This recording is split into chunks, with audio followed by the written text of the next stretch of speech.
Good evening, and welcome back to another quiet night of boring history for sleep.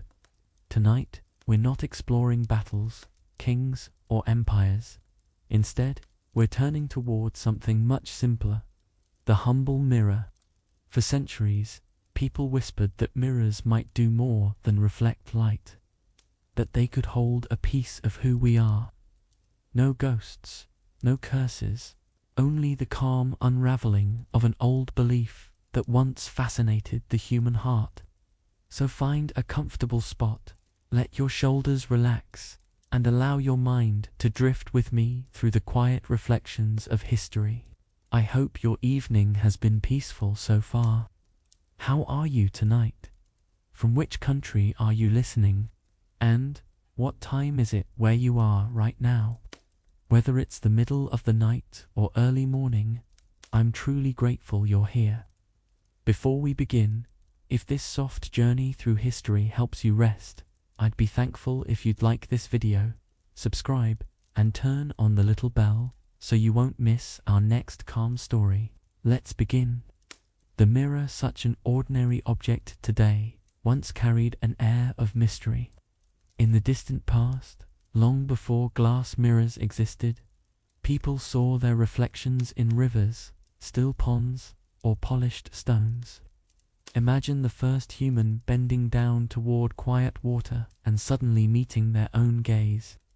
It must have felt like magic, or maybe confusion, seeing a face that moved exactly as they did. Early people didn't have words like reflection or optics.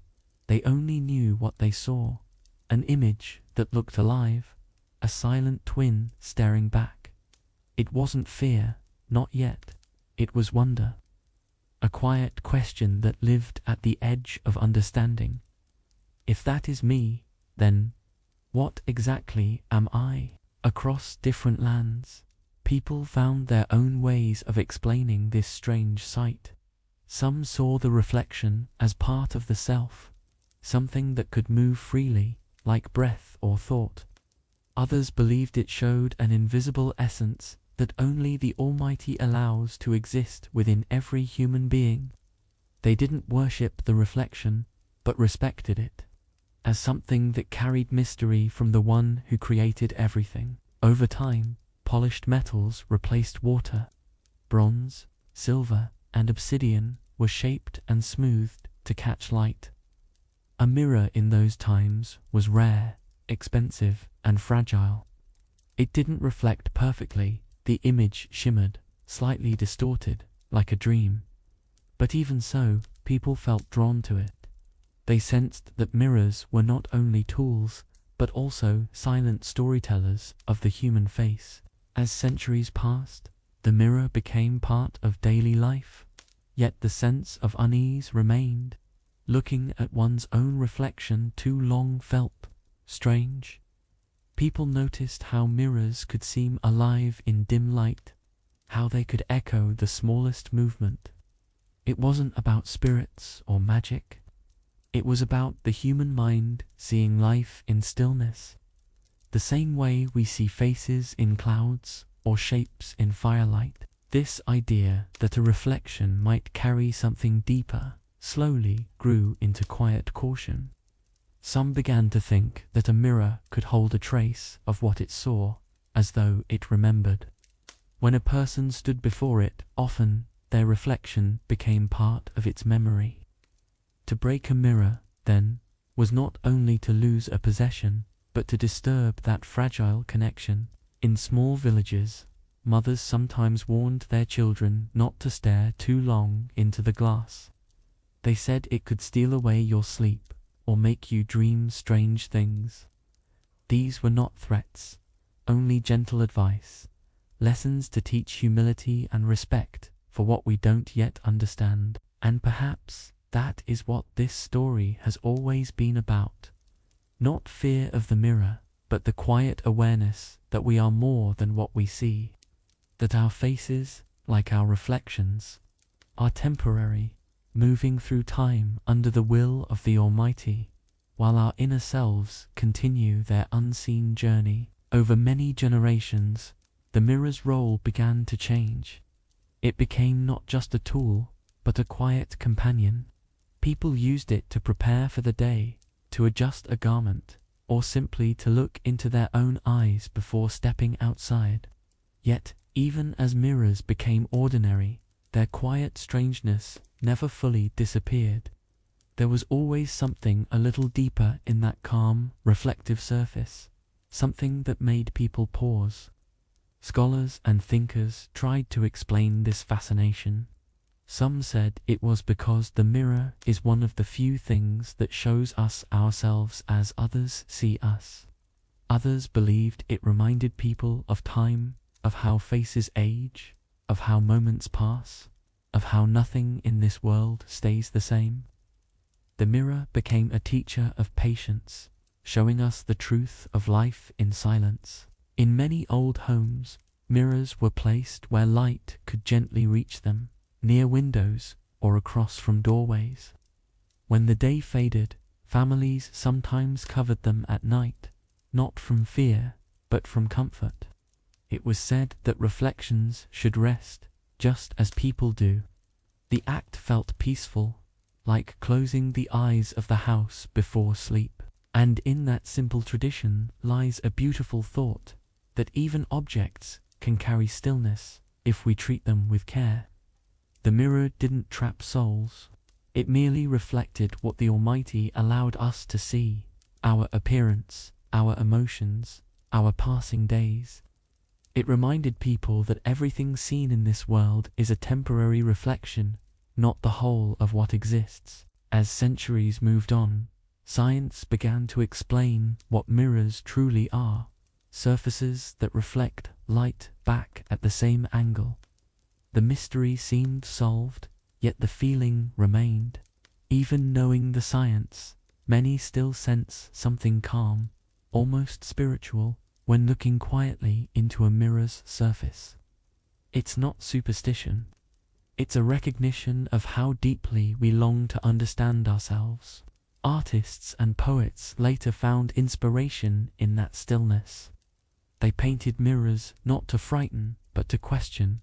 What is identity? What is memory? The mirror became a symbol of truth, not of fear. It was no longer a thing to avoid, but something that reflected our human story quietly, without judgment and without sound. In quieter times, mirrors even became a source of reflection in another sense, a way to think, to pause.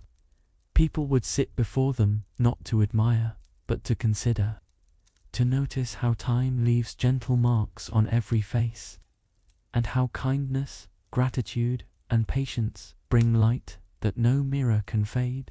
Some believed that if one looks into a mirror with calmness, it reflects peace back. And perhaps that's true in its own quiet way, because a mirror only shows what is in front of it. If you bring calmness, it reflects calmness. If you bring gratitude, it reflects grace. The object itself holds no power, only what the Creator allows to pass through light and perception. So tonight, as we think about these old stories of mirrors, souls, and reflections, perhaps we can see them for what they really are, reminders of how humans have always searched for meaning in small, ordinary things, not to worship them, but to find wonder in creation, to notice how even a simple piece of glass can invite stillness into our thoughts. And as your eyes grow heavier and your breathing slows, let that stillness settle in. The mirror, in truth, has never trapped a soul. It has only offered us a way to look gently at the surface of life, and to remember that the truest reflections are the ones found within. Good night, and may peace fill your rest until the next quiet story from history. Long before mirrors existed, before glass and silver could trap light upon their surfaces, human beings first met themselves in still water. Imagine a time when the world was young and rivers ran quietly beneath untouched skies. A hunter kneels beside a pond to drink and freezes, startled by a face looking back. It moves as he moves, blinks when he blinks, yet it feels separate, familiar, but unreachable.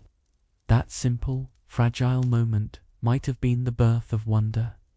The first time a person saw what they looked like, and the first time they realized that the self was something that could be seen, yet never truly touched. In those ancient moments, reflections were not understood as tricks of light. They were part of nature's quiet mystery. People did not know about angles or optics. They only knew that still water could somehow carry their image. When they waved a hand, the reflection waved back. When they smiled, the water smiled too. It was gentle and strange, like finding another version of oneself beneath the surface. Early humans may have thought of these reflections as living things, small echoes of their being, created by the same divine order that shaped mountains and stars. There was no fear yet, only a calm curiosity, a desire to understand what the water knew. Over time, this wonder grew into stories. Families, sitting by the fire, told their children about the magic of water that could hold a person's face. They spoke of rivers that remembered, and lakes that showed truth to those who looked with honesty. These tales were not about worship, but about respect, a recognition that creation itself was full of hidden wisdom. Water reflected the sky and the earth alike, teaching that everything seen was part of something larger. To look into water was to be reminded of balance, of calm, of how every ripple in life affects what is seen around us. As centuries passed, humans began shaping new tools to imitate what water could do. Polished pieces of obsidian, dark volcanic glass, became the earliest man-made mirrors. These objects were precious, rare, and delicate. They were kept safe, handled with care, and sometimes passed down through generations. When a person looked into one, they didn't just see their face. They saw history, craft, and patience. The reflection was faint and shadowed, yet mesmerizing. It was as though the earth itself, through stone, allowed people to see what the Almighty had formed, not as vanity, but as quiet acknowledgement of creation's detail. In ancient homes or desert camps, the moment of reflection might have felt sacred, not in the sense of ritual, but of wonder. A woman holding a polished stone could study her reflection and see time itself etched upon her features. The surface showed not perfection, but truth, sunlight, dust, the gentle wear of days. The mirror became a symbol of observation, how life marks us softly, how every line tells a story. It reminded people to accept the passage of time, not resist it. Each reflection was a record of existence, of being part of a world constantly moving forward. Across the continents, civilizations found their own ways of creating reflective surfaces. In the ancient Near East, artisans learned to polish bronze until it gleamed. In distant lands, craftsmen experimented with copper, tin, and silver. Though the materials differed, the purpose was the same: to hold a still image of a living being. These mirrors were heavy and imperfect, but deeply valued. They caught the morning sun, reflected firelight at night, and quietly told people, "This is how the world sees you." The knowledge comforted them, connecting the physical body with its visible form, a reminder that even in the vastness of creation, each person had a distinct presence. In those early days, people believed that a reflection carried weight, not spiritual in the forbidden sense, but meaningful. A reflection was proof of being alive. It was a quiet confirmation that one's existence had shape, that one's presence left traces in the world. To lose the ability to see one's reflection was to lose a small part of that awareness. This connection between identity and image would grow stronger over time as mirrors became clearer, sharper, and more common. Yet even then, People sensed that something mysterious lingered between the real and the reflected. Art and story began to intertwine with the idea of reflection. In many cultures, people used water or metal mirrors in art to represent truth or self-awareness. They painted figures gazing into pools, sculpted faces turned toward polished shields. The message was gentle but profound, that to see oneself clearly, one must also see the world clearly. The reflection was never complete without its surroundings, the wind, the trees, the light. Every reflection existed because something greater, the order of creation, allowed it to exist. As the understanding of light deepened, mirrors slowly lost their mystery in the practical sense, yet they never lost their emotional power. People learned how reflections worked, but the feeling remained.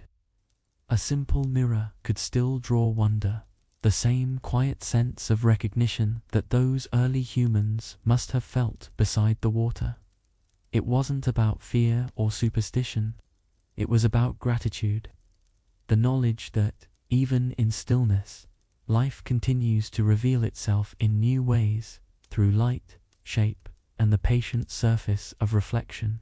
By the time ancient civilizations rose and fell, the mirror had already taken root in human culture, not as an object of worship or fear, but as a quiet companion in the journey of self-awareness. It stood as a reminder that everything visible fades, and yet every image, every moment, leaves an imprint on memory. To look into a mirror was to understand that existence is both fragile and enduring, fleeting yet meaningful, a brief reflection within the vast creation of the Almighty, who grants all things their form and purpose. As human craftsmanship advanced, mirrors grew smoother and brighter. The bronze discs of early centuries gave way to the polished metals of empires, where artisans discovered that a bit of silver or mercury could capture light more faithfully. A mirror was no longer only a possession of rulers. Slowly, it found its way into ordinary homes. Still, it remained a luxury, a sign of patience and skill. The making of one could take days, careful sanding, polishing, and cooling. Even when complete, the surface often carried tiny waves or dim patches, as if the material remembered its time as stone or ore. And perhaps that was part of its charm. A reflection that wasn't perfect reminded people that life itself wasn't perfect either. With clearer mirrors came deeper fascination. The more accurately a reflection appeared, the more human beings wondered about the boundary between body and image. To see oneself in such detail could be unsettling. Every wrinkle, every flicker of emotion seemed alive. When people met their gaze in the mirror, they often described the experience as seeing both who they were and who they wished to be. The object reflected not only light, but thought, an unspoken dialogue between the visible self and the hidden one. Over time, this quiet encounter shaped art, poetry, and philosophy, leaving gentle traces in human imagination that still linger today. In ancient marketplaces, mirrors were often sold beside jewelry, perfumes, and combs, small tools of preparation and dignity. Yet, many buyers treasured the mirror itself more than any ornament. Some carried tiny polished discs in leather pouches, pulling them out only during special occasions, like festivals or journeys. To look into one before setting out was like taking a calm breath, a reminder of identity, of presence, of belonging to creation. The reflection offered reassurance, saying, "You are here." This daily ritual was simple but meaningful, turning reflection into mindfulness long before the word existed. Even warriors, before battle, sometimes caught their reflection in the curve of a shield. The moment might have lasted only seconds, but in that fleeting glance was a truth beyond fear, the awareness of being alive. The metal surface shimmered with sunlight, revealing both strength and vulnerability. To those who survived, the same reflection later carried memory, a reminder of what had been risked and what had been spared. Over time, the mirror became not only a surface of appearance, but a keeper of quiet emotion, recording moments that words could not hold. In peaceful villages, mothers used mirrors to entertain their children, showing them how faces move and smiles change. The laughter that followed was full of innocence, a joy in discovering the connection between action and reflection. The mirror was a teacher of awareness, a silent storyteller guiding children to understand that their movements shaped what they saw. It wasn't about vanity, it was about curiosity, about learning how light and motion danced together. Each giggle before the glass became a small piece of human history, passed down through the generations like lullabies. As centuries drifted on, philosophers began to use mirrors as metaphors for thought itself. They spoke of minds that could reflect ideas, of hearts that could mirror kindness. The physical mirror became a symbol for clarity and truth, a quiet companion for those who sought understanding. Artists painted reflections to show duality. Writers described them to express memory and time. A simple object of metal and glass became one of the deepest symbols of human awareness. And through all these changes, the mirror remained humble, serving silently while inspiring thought across ages. In distant parts of the world, mirrors took on different forms and meanings. Some cultures believed that reflections carried fragments of the natural world, light, water, sky. Others saw mirrors as tools for learning, not mystery. Children used them to study how their mouths formed words, how expressions conveyed emotion. In every place, though, one truth was constant. The mirror reflected what already existed. It did not create or control, but revealed what the Almighty allowed to be visible. That simple understanding brought comfort, balancing curiosity with humility. By the medieval era, mirrors had grown clearer, their surfaces coated with fine metal beneath fragile glass. They no longer shimmered with distortion, they shone with precision. But with that clarity came unease. People began to wonder whether a reflection might capture more than appearance, whether it might hold some trace of the person's being. The thought was not about power or fear, but sensitivity. Humans sensed that the act of seeing oneself was intimate, perhaps even sacred. It was the gaze turned inward, the physical meeting the unseen. Even in modern times, the quiet of that first discovery lingers. When we look into a mirror, we repeat what our earliest ancestors once did beside a still pool of water. We pause, recognize ourselves, and feel that faint spark of wonder, the reminder that existence itself is something extraordinary. We no longer see magic in the reflection, yet the emotion it stirs remains timeless. It is the calm recognition that we are part of creation, shaped by light, seen through grace, and always changing, and perhaps that is the truest meaning of those early reflections. They were never about mystery or fear, they were about awareness. The mirror taught people to see, not only with their eyes, but with patience and gratitude. It showed that light can reveal truth, and that every image fades as new ones appear. Just as still water once offered the first glimpse of a human face, today's mirrors continue the same quiet task, reminding us of our place in a vast and beautiful world, where even the simplest reflection holds a story worth remembering. For a long time, reflections brought comfort, a soft reminder of existence, a familiar face in quiet water or smooth metal. But as mirrors became clearer, something began to shift. The more people could see, the more they noticed small, unsettling details. a reflection that blinked an instant too late, a faint flicker when the light changed. It was easy for tired minds to imagine something deeper behind the glass.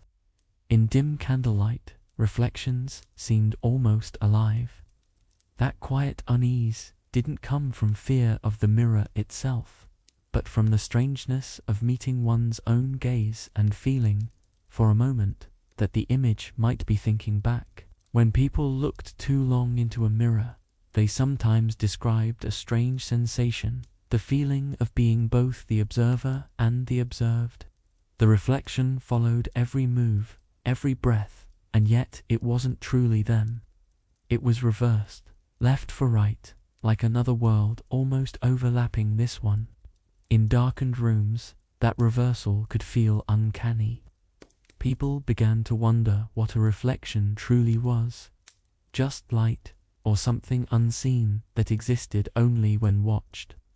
It wasn't fear of spirits, it was the uneasiness of realizing how thin the line can be between the physical and the imagined. The human mind, especially in solitude, seeks patterns in silence. It looks for meaning in repetition. The tick of a clock, the drip of water, the faint shimmer of a face in glass. When people began spending more time indoors, surrounded by polished surfaces and candlelight, reflections became part of everyday life. Yet stillness magnified perception. The slightest shift of light could make a reflection seem to breathe. The thought was innocent enough that the mirror was holding not only appearance, but perhaps emotion, too. A quiet sadness, a memory, a trace of thought left behind after each glance. Philosophers once said that mirrors taught humans self-awareness. But awareness can be heavy when paired with uncertainty. The clearer the reflection, the more people confronted details they had never noticed before. The way fatigue settled under the eyes, how expression shifted with emotion, how time slowly etched lines across the face. Some began to feel that the mirror revealed too much, not just the surface, but something fragile beneath. It wasn't vanity that made them uneasy, it was recognition. To see oneself so clearly was to realize how fleeting every version of the self truly is. In quiet evenings, candle flames trembled beside mirrors, creating double worlds of light. A person might glance up and see not one flame, but two, flickering together. The reflection shimmered with depth, like a doorway to somewhere familiar but unreachable. It was in such moments that imagination awoke. The human heart has always wondered about the unseen, and mirrors, with their calm imitation of reality, seemed to invite that wonder. Still, in truth, they reflected only what the Creator allowed light to reveal, no more, no less. The mystery came not from the object, but from the mind that watched. Some households began to develop quiet customs around mirrors. It was said that children should not stare too long into them at night, lest they lose sleep or dream uneasily. These weren't tales of fear or superstition, but lessons in moderation, gentle ways of reminding people that reflection should bring peace, not obsession. Adults, too, learned to cover mirrors when lightning flashed, not because they feared what was inside, but because storms made the glass shimmer in unpredictable ways. It was respect for calmness, for protecting the heart from confusion during restless hours. As stories passed through generations, the line between observation and imagination grew thin. Mirrors became symbols in folk tales, not of danger, but of consequence. Reminders that what we focus on tends to reflect back. When people spoke of mirrors remembering, they were speaking poetically, describing how our actions, expressions, and moods leave impressions on others. The mirror, like a silent witness, became a metaphor for conscience. It holds no power, yet it shows the truth as it is, and that truth can sometimes be hard to face. In candlelit rooms, mirrors seemed to multiply light, filling spaces with a soft glow that made the world feel larger than it was. This gift of reflection brought beauty, but also disquiet. People could see their homes doubled, their gestures repeated, their movements echoed.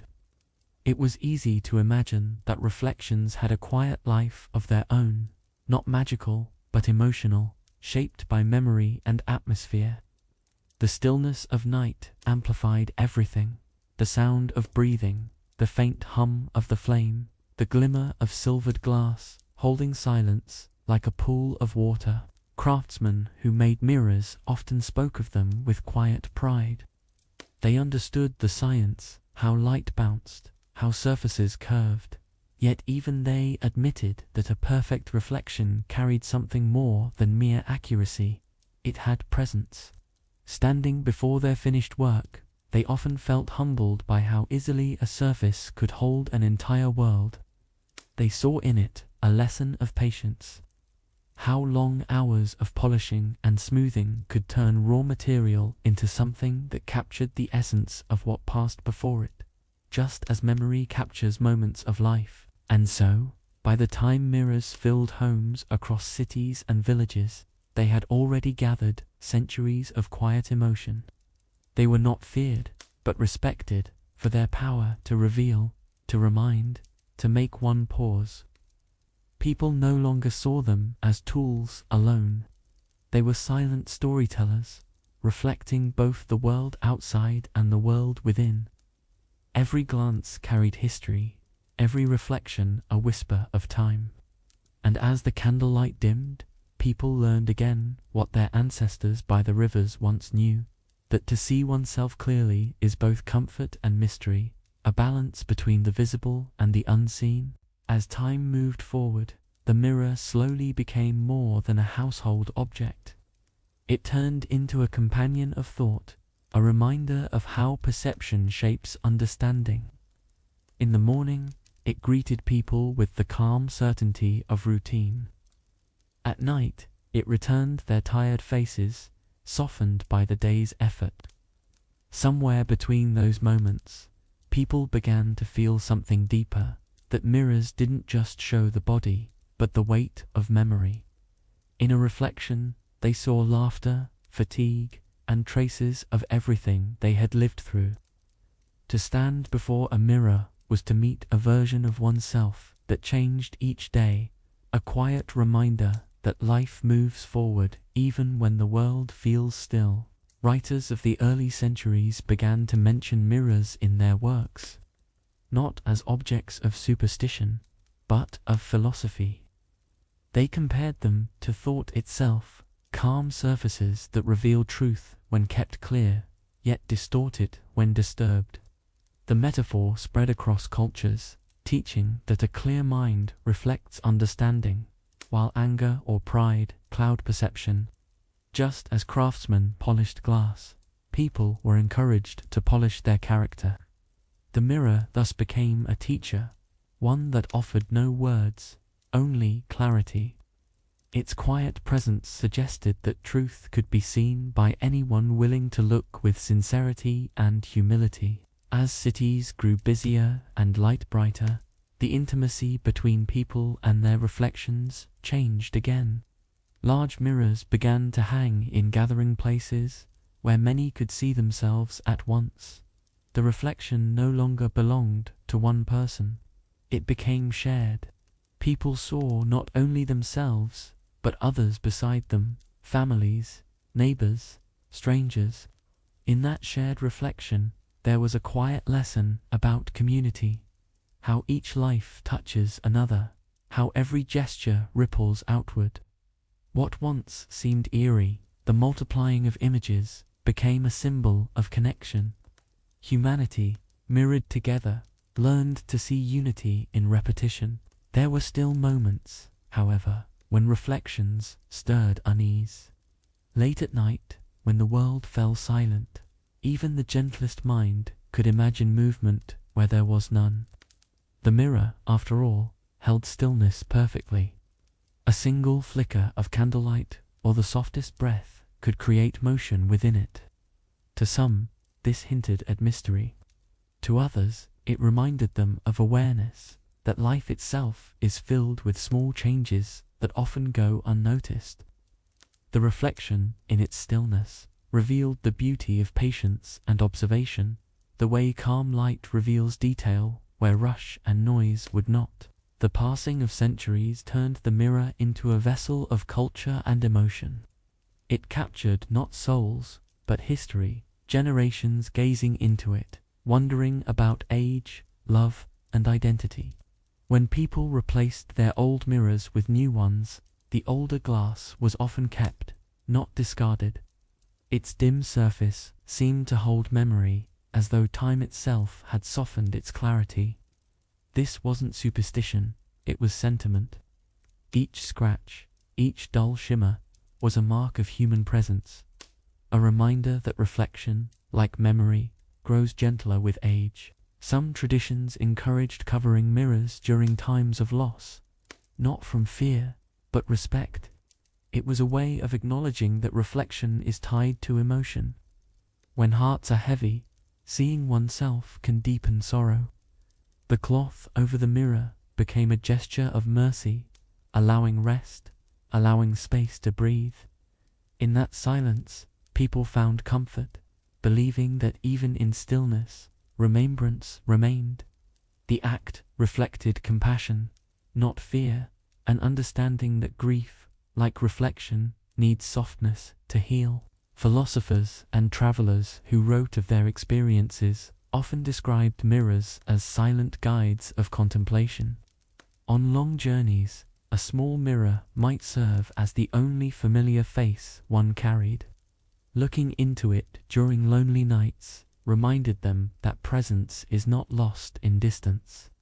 It gave comfort, not from belief in magic, but from the human need for recognition. To see oneself was to remember purpose, to remain grounded in a changing world. The mirror thus became a symbol of resilience, a companion to introspection through countless lifetimes. Even in art, mirrors began to appear not as mysterious portals, but as reflections of reality. Painters used them to study how light falls upon form, how color bends and returns. The mirror taught artists patience, that detail requires attention, that truth is revealed in layers. Through art, the mirror's meaning shifted again. It became a bridge between what is seen and what is felt. In every brushstroke of reflection, humanity rediscovered its own quiet presence, echoing the earliest moments by still water thousands of years before. In modern times, the mirror's presence surrounds us so completely that its wonder is often forgotten. Yet, when light falls softly across a room, or when someone pauses before a quiet reflection, that ancient feeling still stirs a subtle awareness that we are both observer and observed. The mirror holds no mystery beyond what light reveals, yet the act of looking remains profound. It connects us not to fear or myth, but to mindfulness, to the recognition that awareness itself is a gift from the Almighty, a sign of life and consciousness. And so, the story of reflection continues, calm and endless as water. What began as curiosity beside a pond became centuries of thought, art, and self-understanding. The unease people once felt before mirrors was never truly about the glass, it was about the depth within themselves. Each reflection asks the same quiet question, what do you see? And perhaps the answer, in every age, is the same, a reminder that we are more than our image, that what light reveals is only a glimpse of something far deeper, resting quietly within. As mirrors became clearer and more common, people began to notice how they changed the feeling of a space. A room with a mirror felt larger, brighter, almost alive with the movement of light. The reflection seemed to extend the world, creating an invisible doorway where sight continued beyond the wall. This simple effect of light and depth stirred old instincts, the same curiosity that had once made humans kneel beside water. The mirror seemed to open a passage, not to another realm, but to another layer of perception. It made people aware that vision could deceive as easily as it could reveal. What they saw wasn't a world beyond reach, but a doubled version of their own, silent and reversed, like memory turned inside out. In quiet homes, mirrors became windows for reflection, not mystical gates, but instruments that blurred the edges between real and imagined. When someone stood before one, they could see their face, framed by the same objects behind them, as if the world had folded upon itself. The illusion was gentle, fascinating, and sometimes unsettling. It taught people that what they saw depended entirely on perspective. A mirror's depth wasn't a trick of magic. It was light returning, guided by divine order. Still, the experience carried emotion. Humans could not help but feel that the mirror offered more than sight. It invited thought, turning vision into contemplation. Travelers often wrote about mirrors with wonder, describing how the glass seemed to contain entire rooms within its thin surface. In candlelight, it could seem endless, a corridor fading into silver mist. They compared it to the mind itself, reflective, infinite, yet bounded by what it knows. The mirror, they said, was a lesson in humility. No matter how deep it looked, it showed only what was already there. It could not invent truth. It could only echo it. In this way, the mirror became a symbol not of the supernatural, but of awareness, a reminder that what appears infinite is often just repetition, light bouncing softly between limits. In some places, mirrors were positioned with care, facing doors or windows to welcome light into dark rooms. People noticed that reflections brought comfort, doubling the beauty of nature, spreading daylight into corners where shadows lingered. The mirror did not hold power of its own. Rather, it shared what the Creator had already provided: light, form, and balance. This quiet partnership between nature and craft made mirrors beloved. They were both practical and poetic, small, silent guardians of brightness, turning every flicker of flame into a soft glow that calmed the night. To live with mirrors was to live with more light, and that alone felt close to blessing. Still, even within their beauty, people sensed mystery. The mirror showed everything faithfully, yet nothing within it could be touched. The reflection looked real but vanished when the glass was broken. It taught a lesson about impermanence, that the visible world, too, is fragile, dependent on the will of the Almighty. The reflection was a whisper of existence, a reminder that all things pass, yet every image, every moment, is known and remembered. This awareness didn't frighten people, it humbled them. The mirror reflected a truth beyond sight, that the world, for all its beauty, is fleeting, like a shadow of something greater. Philosophers and scholars began to use the mirror as a metaphor for understanding the self. They spoke of the mind as a surface that reflects thoughts, clear when peaceful, distorted when restless. A polished heart, they said, could reflect goodness as clearly as a clean mirror reflects light. These ideas spread quietly through literature and conversation, shaping how people viewed inner life. The mirror became not just an object of vanity, but a moral teacher, one that silently reminded its owner to maintain clarity of thought and intention. It stood for balance between the seen and the unseen, between the world as it appears and the truth beneath it. In households across different lands, small traditions formed around mirrors. Some believed it polite to avoid gazing into them when angry or sorrowful, fearing the reflection might hold the image of a troubled face.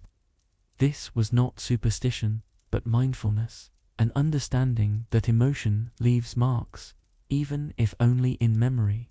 Others cleaned mirrors before gatherings or celebrations, as though inviting good energy by clearing what was dim. The act was simple but meaningful, polishing away dust and dullness until light could flow freely again. In these habits, people found calm. The mirror became part of rhythm and care, not feared, but respected as a silent participant in daily life. Architects and artists also began to play with reflections. They placed mirrors in gardens to make narrow paths appear wide, or along walls to reflect sunlight into shaded halls. The results were enchanting, not illusions meant to deceive, but gentle expansions of beauty. Through mirrors, people learned to shape space with imagination, to see beyond the limits of stone and shadow.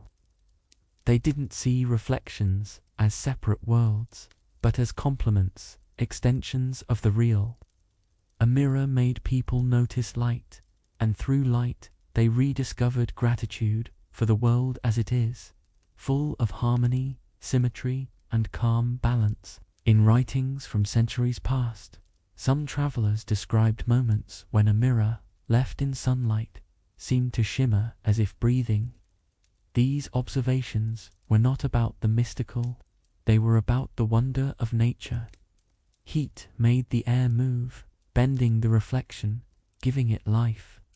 People took such moments as reminders that even stillness carries motion, that even silence has energy. The mirror's shimmer was the language of creation, quiet, mathematical, and perfect in its order. It reminded them that beauty does not need explanation. It simply exists to be witnessed with awareness and gratitude. Over time, mirrors began to be used not only for reflection, but for observation in science, navigation, and art. They helped study the stars, refine light, and guide explorers at sea. Their quiet surfaces shaped knowledge itself. Yet even as humanity learned the laws of reflection, the emotional bond remained. To look into a mirror was still to pause, to think, to remember that all discovery begins with awareness. Whether in an observatory or a small cottage, the mirror continued to bridge curiosity and calm, a surface where light and thought meet, echoing both the outer and inner worlds in perfect balance. As mirrors grew more refined, some began to wonder about their silent depth. They noticed how reflections changed with light, how a room that looked warm by day could seem cold and distant by night. In the quiet hours, the mirror appeared to draw shadows closer, blurring where reality ended and image began. Yet this was not fear, it was fascination with perception itself. The mind sought to understand why glass could hold such calm illusion. In those dim reflections, people saw the limits of sight, how vision depends on light, and how light, in turn, depends on the will of the Almighty.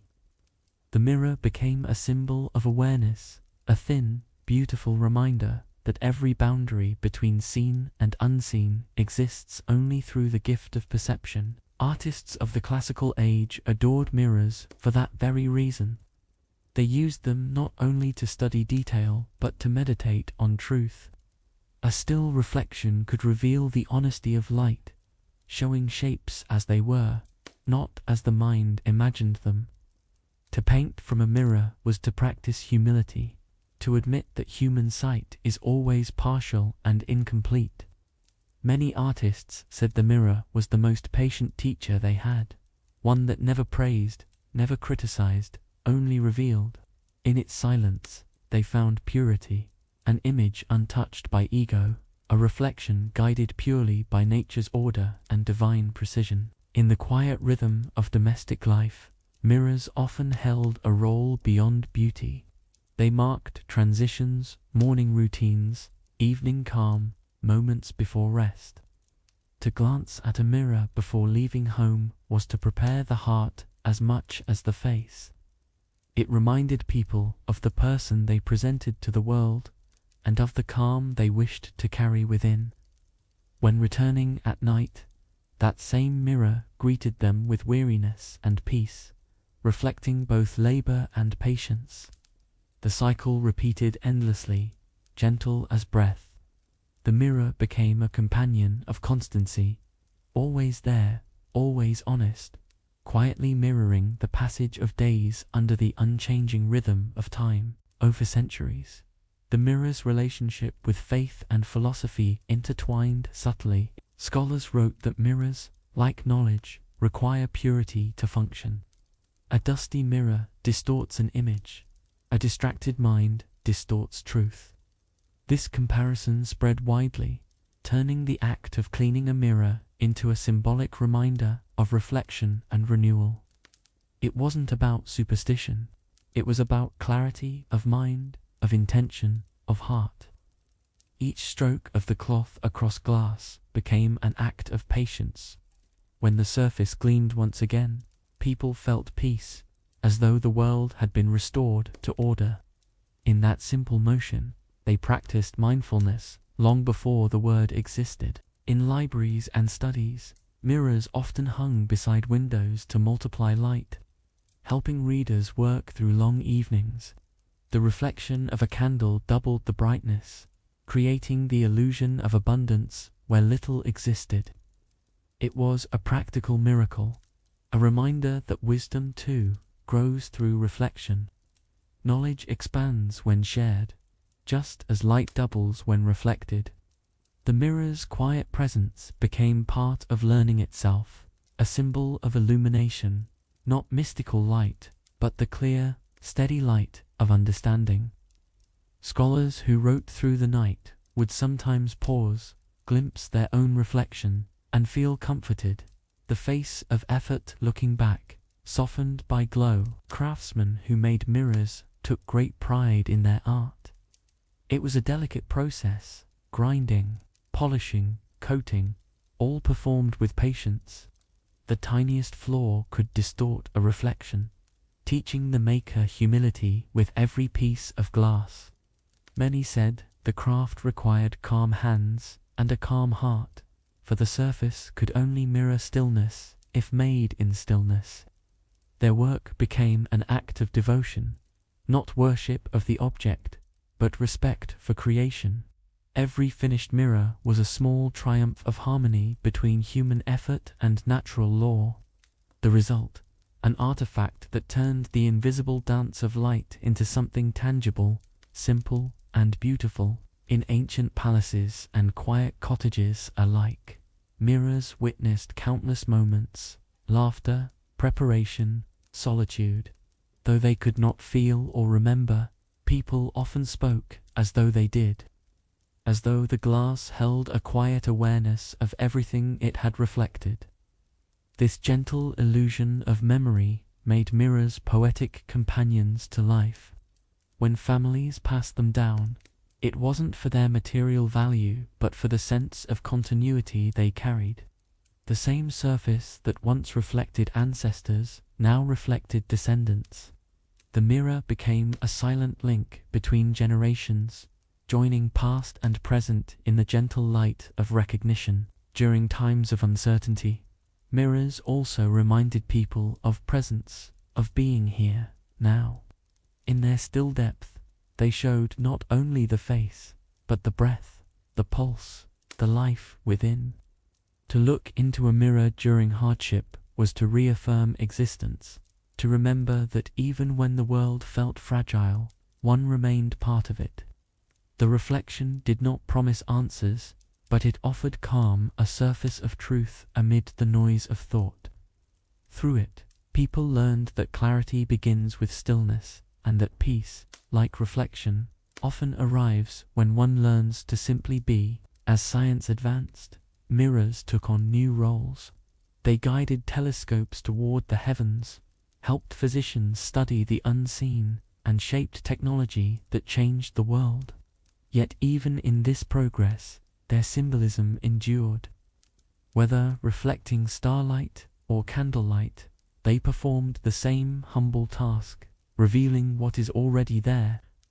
The mirror, ancient and modern alike, stands as a bridge between observation and wonder, between what humanity discovers and what it remembers. Its function is practical, yet its meaning remains tender, to reflect truth without altering it, to capture beauty without claiming it. And so, after centuries of use and contemplation, the mirror remains both ordinary and profound. It holds no mystery except the ones our minds create. It does not trap souls or reveal hidden worlds. It simply returns what light gives it. Yet, in that returning lies something extraordinary, the reminder that reflection itself is part of creation's design. Every image, every shimmer of brightness, is a gentle echo of existence, granted by the one who formed both light and the eyes that see it.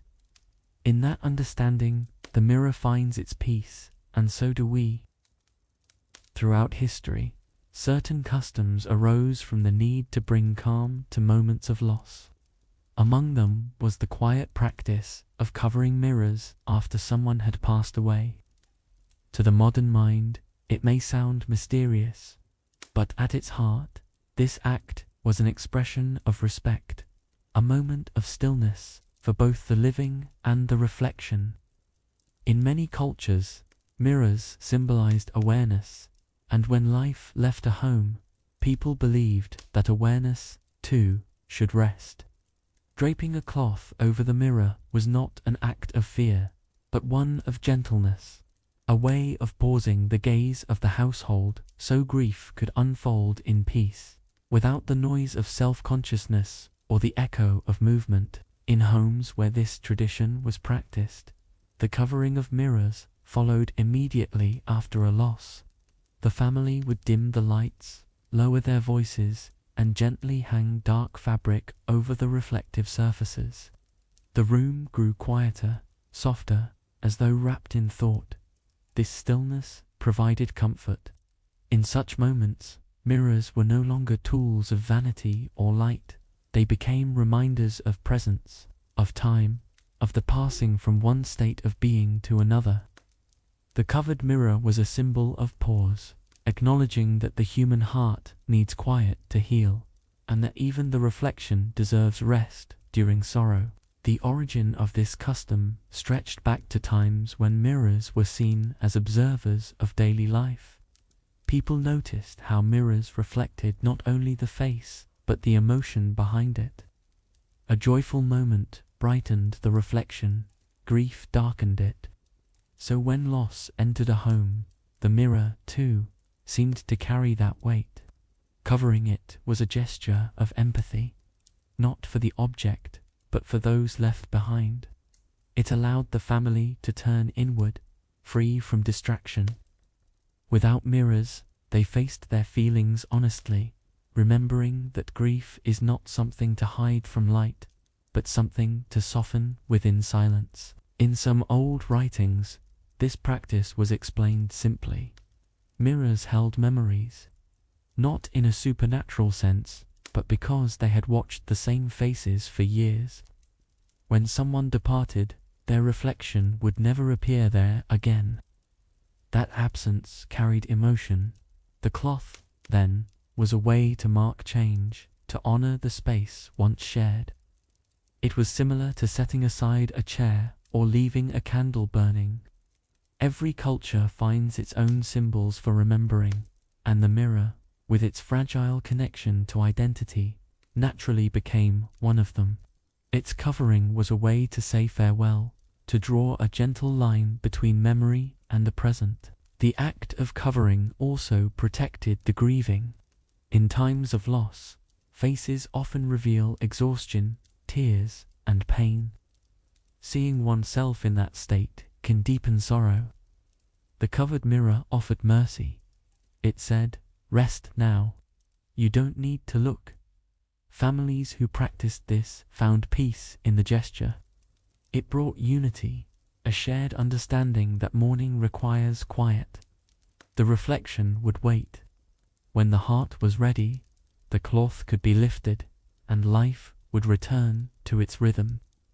This cycle mirrored nature itself. Darkness, stillness, then light once more. In homes across different lands, the method of covering varied. Some used dark silk or wool, others plain linen. The material didn't matter. What mattered was intention, the soft ritual of care. Children learned from elders how to fold the fabric neatly, how to hang it without disturbing the glass. These acts, though small, gave structure to sorrow. They turned grief into mindfulness. In performing them, people found a sense of control in moments that otherwise felt uncertain. The mirror became part of the household's rhythm of remembrance, reflecting not faces, but compassion. Historians note that this custom emerged naturally wherever mirrors were common. It wasn't rooted in one belief system, but in human sensitivity. The idea that reflections should rest echoed across distant cultures, a shared instinct toward peace. At its center was the same truth. When something precious ends, the world feels slightly different. Light falls differently, sound carries differently, and even a reflection feels too alive. Covering the mirror was simply a way to let the world match the stillness of the heart, to allow everything, even light, a moment of mourning. In small villages, neighbors who came to comfort a grieving family often helped cover the mirrors together. It became a communal gesture, not an isolated one. Each fold of cloth carried empathy, each pin a quiet prayer for patience and healing. The home took on a muted calm, as though holding its breath in reverence. This act showed how humanity expresses care not only through words, but through presence. No one spoke much while covering the mirrors. The silence itself became part of the ritual, a soundless acknowledgement of loss, shared and understood without need for explanation. For those who lived through long winters, the mirror's absence during mourning felt especially significant. Without its reflection, the home seemed darker, smaller, but also more sincere. In that stillness, families remembered their loved ones through stories, not images. The mirror's covering encouraged conversation, memory, and togetherness. It replaced the self's reflection with the reflection of collective memory. In those quiet days, grief became less about absence and more about gratitude. Gratitude for time shared, for lessons learned, for the simple continuity of life that still moved gently forward. When the period of mourning ended, the uncovering of mirrors marked renewal. The cloth was folded away, sunlight returned to the room, and life resumed its rhythm. Looking once more into the reflection could feel strange, as though seeing both the past and the present at once. But it was also healing. The mirror's light became a bridge between what had been and what remained. It reminded the living that existence continues, that time moves kindly even after sorrow. In the mirror's quiet surface, they saw both remembrance and hope, the balance between grief and grace, between the temporary and the eternal design of the Almighty who gives and takes with wisdom. The act of uncovering was often accompanied by quiet reflection. Families did not rush. They waited for hearts to steady, for silence to feel kind again. When the time came, someone, often the eldest, would lift the cloth and let light return to the glass. In that moment, the reflection felt almost new, as if the home itself were breathing again. The mirror did not hold sorrow. It only waited, and when uncovered, it offered clarity once more, faces, colors, motion. For many, that simple unveiling marked the gentle return of hope. The mirror, once covered in mourning, now carried the memory of patience. It stood again as a humble witness to life, reminding everyone that even through sadness, renewal always follows, because time continues as the Almighty has decreed, steady, balanced, and merciful. Writers from the past often described this ritual as poetry in motion. They saw in the covering and uncovering of mirrors the rhythm of the human heart, contraction and release, loss and renewal. Each stage of grief mirrored this cycle. The silence after loss was the still night. The lifting of the cloth was the dawn. In this way, the mirror became part of emotional healing. It gave sorrow its space, but also reminded the grieving that darkness is never endless. Even when the mind feels trapped in shadow, light waits beyond the veil. The act was simple, yet profoundly human, a quiet ritual that turned pain into understanding and memory into peace. Over generations, the meaning of the covered mirror evolved, but the tenderness behind it remained. It became less about protecting reflections and more about protecting emotions. Even in modern times, echoes of this practice linger in small gestures, turning photographs face down, dimming lamps, or keeping a room still after someone departs. These customs, though subtle, serve the same purpose: to honor life through stillness. They remind people to slow down, to breathe, and to accept the fragile beauty of mortality. Every generation reinterprets such rituals in its own way, but their core remains universal: compassion, patience, and the understanding that grief is a form of love. Historians often note how this quiet act of covering reveals humanity's natural sense of reverence. Unlike grand monuments or public ceremonies, it is deeply personal, performed in silence, often unseen by outsiders. It transforms the ordinary object into a symbol of care. The mirror, normally a part of daily routine, becomes a reminder of what truly matters: relationships, memory, and mercy.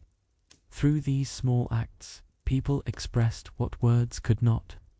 The gesture carried no promise of immortality, only gratitude for what had been shared. In that humility lies its beauty. The covering of mirrors was never about the supernatural, it was about dignity, giving sorrow a gentle shape that time could hold safely until peace returned.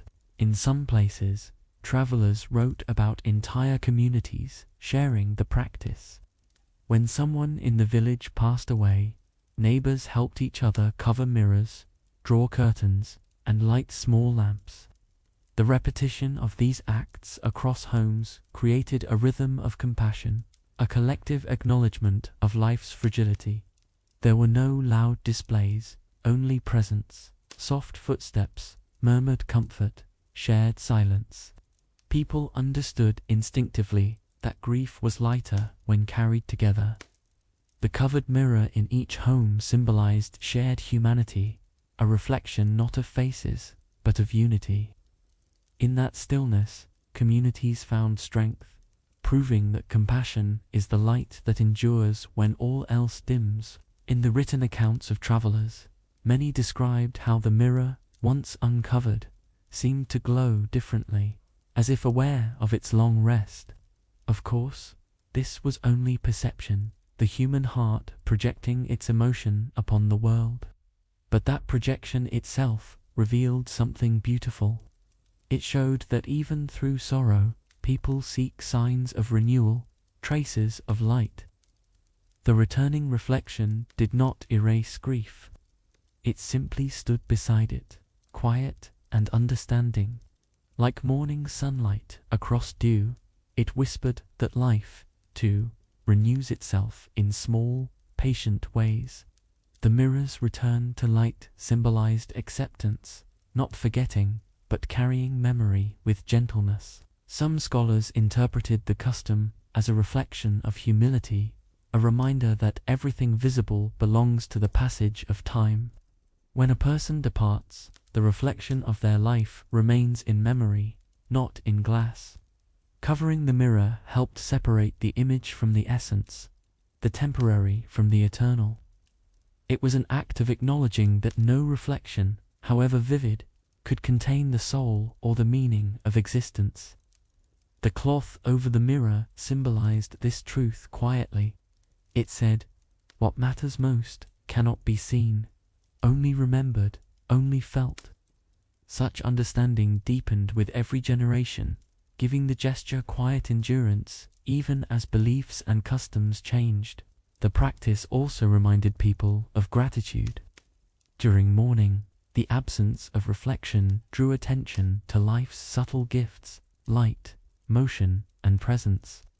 When mirrors were covered, families often became more aware of sound, the wind, the crackle of a fire, the rhythm of breath. These small details grounded them in reality, guiding them gently through sorrow. When the mirror was uncovered again, they noticed light anew, as if seeing it for the first time. The custom thus became more than ritual. It became mindfulness, teaching that even through sadness, awareness can heal. The world outside did not stop, but the pause allowed hearts to move at their own pace toward peace. As societies grew and beliefs evolved, fewer people continued the practice, yet its symbolism lived on. Artists painted draped mirrors to express silence and memory. Writers described them as symbols of reflection beyond sight. In this transformation, the tradition proved its timelessness. It adapted, shedding superstition and keeping only tenderness. The covered mirror endured as an emblem of empathy, a poetic reminder that grief deserves dignity. It asked nothing from belief, only from humanity, to be gentle with loss, to give space to memory, and to treat mourning not as darkness, but as the soft twilight before healing. And in the end, the story of covering mirrors is the story of how people face impermanence with grace. The act is simple, fabric over glass, yet it carries centuries of meaning. It teaches patience, humility, and gratitude for every breath granted. When mirrors are uncovered again, they reflect the living faces touched by both sorrow and strength. In that reflection lies continuity, the quiet assurance that life, though fragile, is guided with wisdom and purpose. And so, through all ages, this humble tradition reminds humanity of what truly lasts: compassion, remembrance, and the peace that follows acceptance. For countless generations, people accepted mirrors as quiet mysteries, objects that reflected life without revealing their secret. But with the rise of science, this mystery began to unfold. Scholars and thinkers turned their attention to light itself, studying how it traveled, bent, and returned.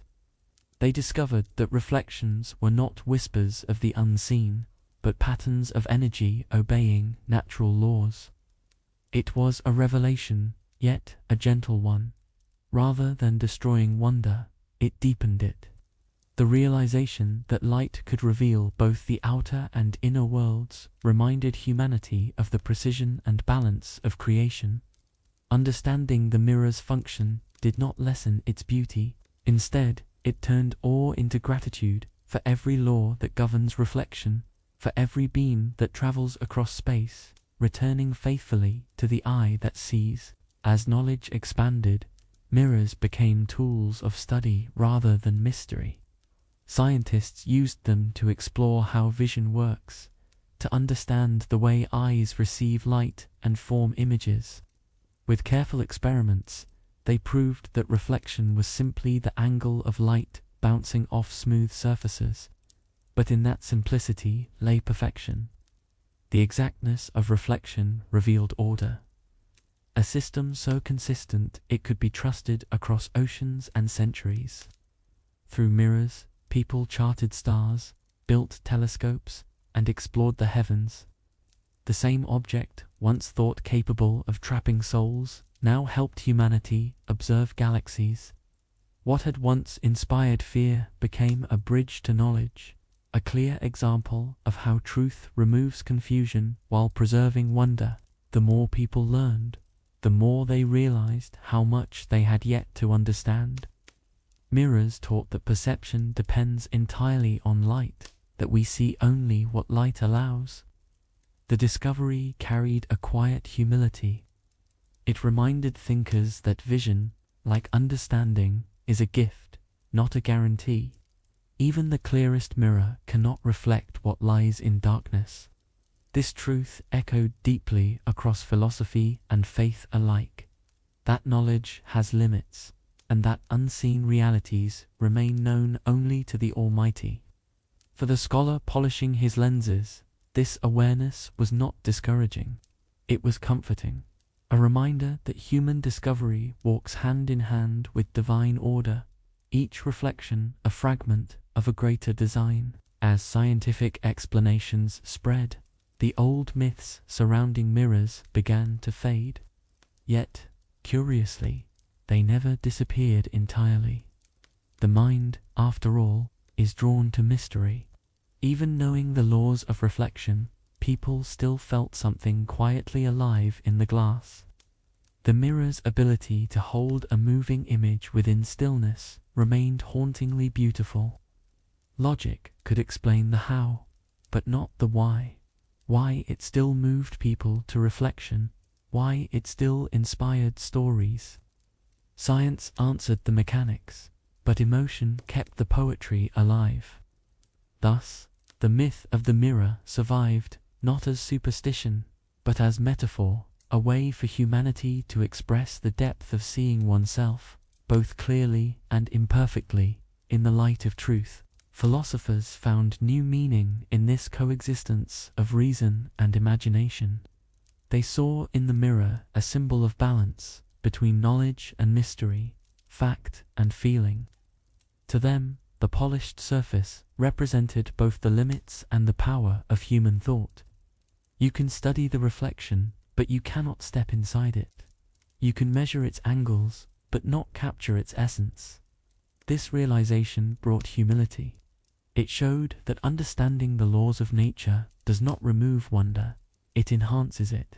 The mirror became a lesson in moderation, a reminder that intellect and curiosity should coexist with awe, and that the heart, too, deserves to gaze quietly upon the beauty of what it cannot fully explain. In time, mirrors entered laboratories, observatories, and workshops. They became essential in tools that measured, focused, and magnified light. Their surfaces reflected not faces, but stars. Telescopes pointed toward the sky, gathering light that had traveled for thousands of years. Through mirrors, humanity began to see beyond Earth, not through superstition, but through precision. The same principle that let a person see their own reflection in a pond now allowed them to glimpse distant galaxies. It was a quiet triumph, a moment where old myth and modern knowledge met. The mirror, once feared, now carried the story of human curiosity made noble by patience and reason. In the calm halls of study, scholars began to write differently about mirrors. They no longer warned of trapped souls or hidden worlds. Instead, they wrote about harmony, how each law of reflection mirrors balance itself. They described light as a traveler, obedient to natural order, never lost, always returning. This vision of order inspired hope, for it showed that the world was not random but designed with wisdom. The mirror thus became a reminder of divine precision, a reflection not of superstition, but of creation's perfect geometry. In the silvered glass, people saw evidence that beauty and law are never separate, but two sides of the same truth. Artists, too, found inspiration in this scientific clarity. Painters began to depict mirrors as symbols of perception, framing them in scenes of learning and discovery. A mirror beside an open window represented awareness. A mirror beside a candle, enlightenment. Science and art found common language through reflection. Both sought to reveal truth, one through understanding, the other through emotion. And so, the mirror stood quietly between them, bridging reason and imagination, uniting human pursuits that had once seemed opposed. Its surface, both literal and symbolic, reminded all who looked upon it that truth is never divided. It is seen from many angles, reflected in many ways. Even as science dispelled fear, old customs lingered. Families still polished mirrors with care, not out of superstition, but habit. The gesture carried peace, the same peace that comes from order, from the gentle rhythm of tending to one's surroundings. Cleaning the mirror became an act of clarity, mirroring the human wish to clear confusion from the heart. The science of light had replaced myth, but the emotions remained timeless: reverence, curiosity, gratitude. People no longer saw mirrors as mysterious doors, but as simple, steadfast friends of light, companions of truth that help the world appear as it is, quietly and faithfully. In time, the blending of science and story gave mirrors a new kind of beauty. They no longer needed myth to feel magical. Knowing how they worked made them even more extraordinary. Each reflection, once thought to be alive, was instead revealed as a perfect pattern of nature, a miracle of mathematics and light, sustained by divine precision. Understanding the mirror did not remove its mystery. It made that mystery deeper, turning knowledge itself into an act of wonder. And so, in the calm after discovery, humanity found peace in the balance between knowing and not knowing, the soft truth that even the clearest reflection can never show everything the heart holds within. As scientific understanding grew stronger, mirrors became tools for exploring not only light but time itself. The polished glass no longer represented mystery but precision. Scientists used them in experiments to measure the speed of light, to prove that its journey was constant and predictable. The findings amazed the world. What had once been a symbol of superstition became an instrument of truth. Yet, amid the formulas and calculations, something ancient still lingered, a quiet respect for reflection. Even the most logical minds could not ignore how extraordinary it was that such a simple surface could hold the entire visible world. The more they studied it, the more they marveled. Knowledge did not make the world colder. It made it more intricate, more beautiful, revealing patterns so perfect that each discovery felt like uncovering another thread of divine order woven into creation. With every discovery, mirrors became smaller, sharper, and more powerful. They no longer rested only on walls. They found homes inside machines, telescopes, and instruments of navigation. Tiny mirrors guided beams of light through glass lenses, turning them into microscopes that revealed the hidden structures of life. In these devices, reflection became revelation. The same principle that let someone see their face now allowed humanity to see the smallest cell, the structure of a leaf, even the path of a distant star. Each mirror, whether in a scientist's hand or a traveler's compass, served one quiet purpose: to show what already existed, faithfully and without distortion. It was a reminder that understanding is not creation, but discovery, the unveiling of what the Almighty has already placed in perfect balance. As understanding deepened, scholars wrote about light with a sense of devotion. They saw in its behavior a reflection of balance and mercy.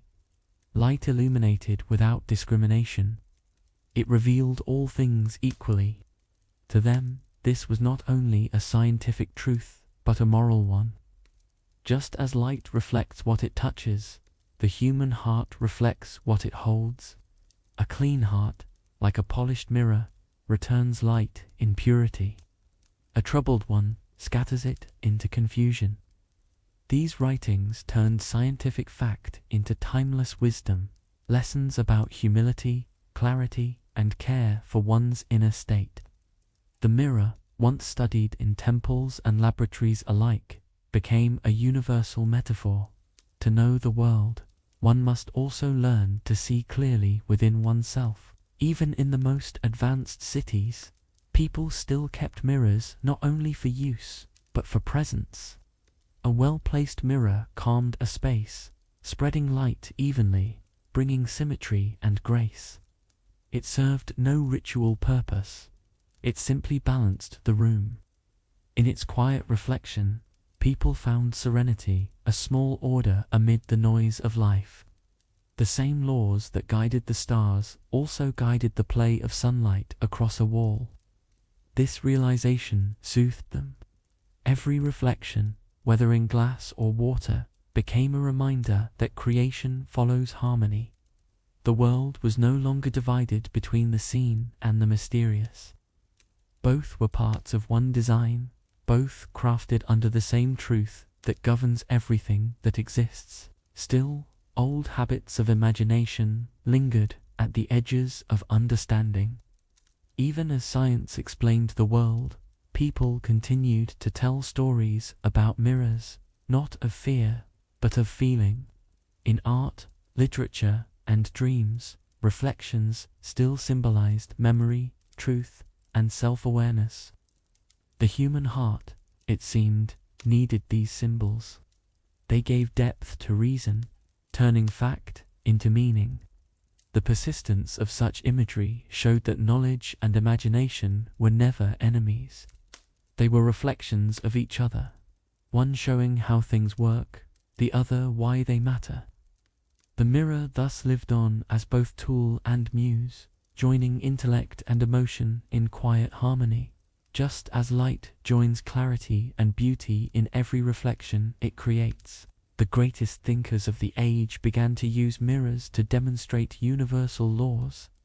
Isaac Newton split light into colors. Others later used mirrors to bend that light back together again. These experiments revealed that every color we see is part of the same origin, merely scattered in different ways. The lesson extended far beyond physics. It suggested that all differences in people, in nature, in time, come from variation within one order, one light. The mirror made this visible. By separating and reuniting color, it taught that unity is not lost in diversity. It simply takes new form. To study reflection was to witness the beauty of balance, where variety and harmony coexist perfectly, each dependent on the other, just as day depends on night and silence upon sound. By the 19th century, mirrors had become more than household luxuries. They were symbols of modernity, of precision and beauty shaped by human skill. Glassmakers developed techniques to produce flawless sheets, coated with silver so pure they reflected almost every beam. Yet, despite this perfection, people still approached them with quiet reverence.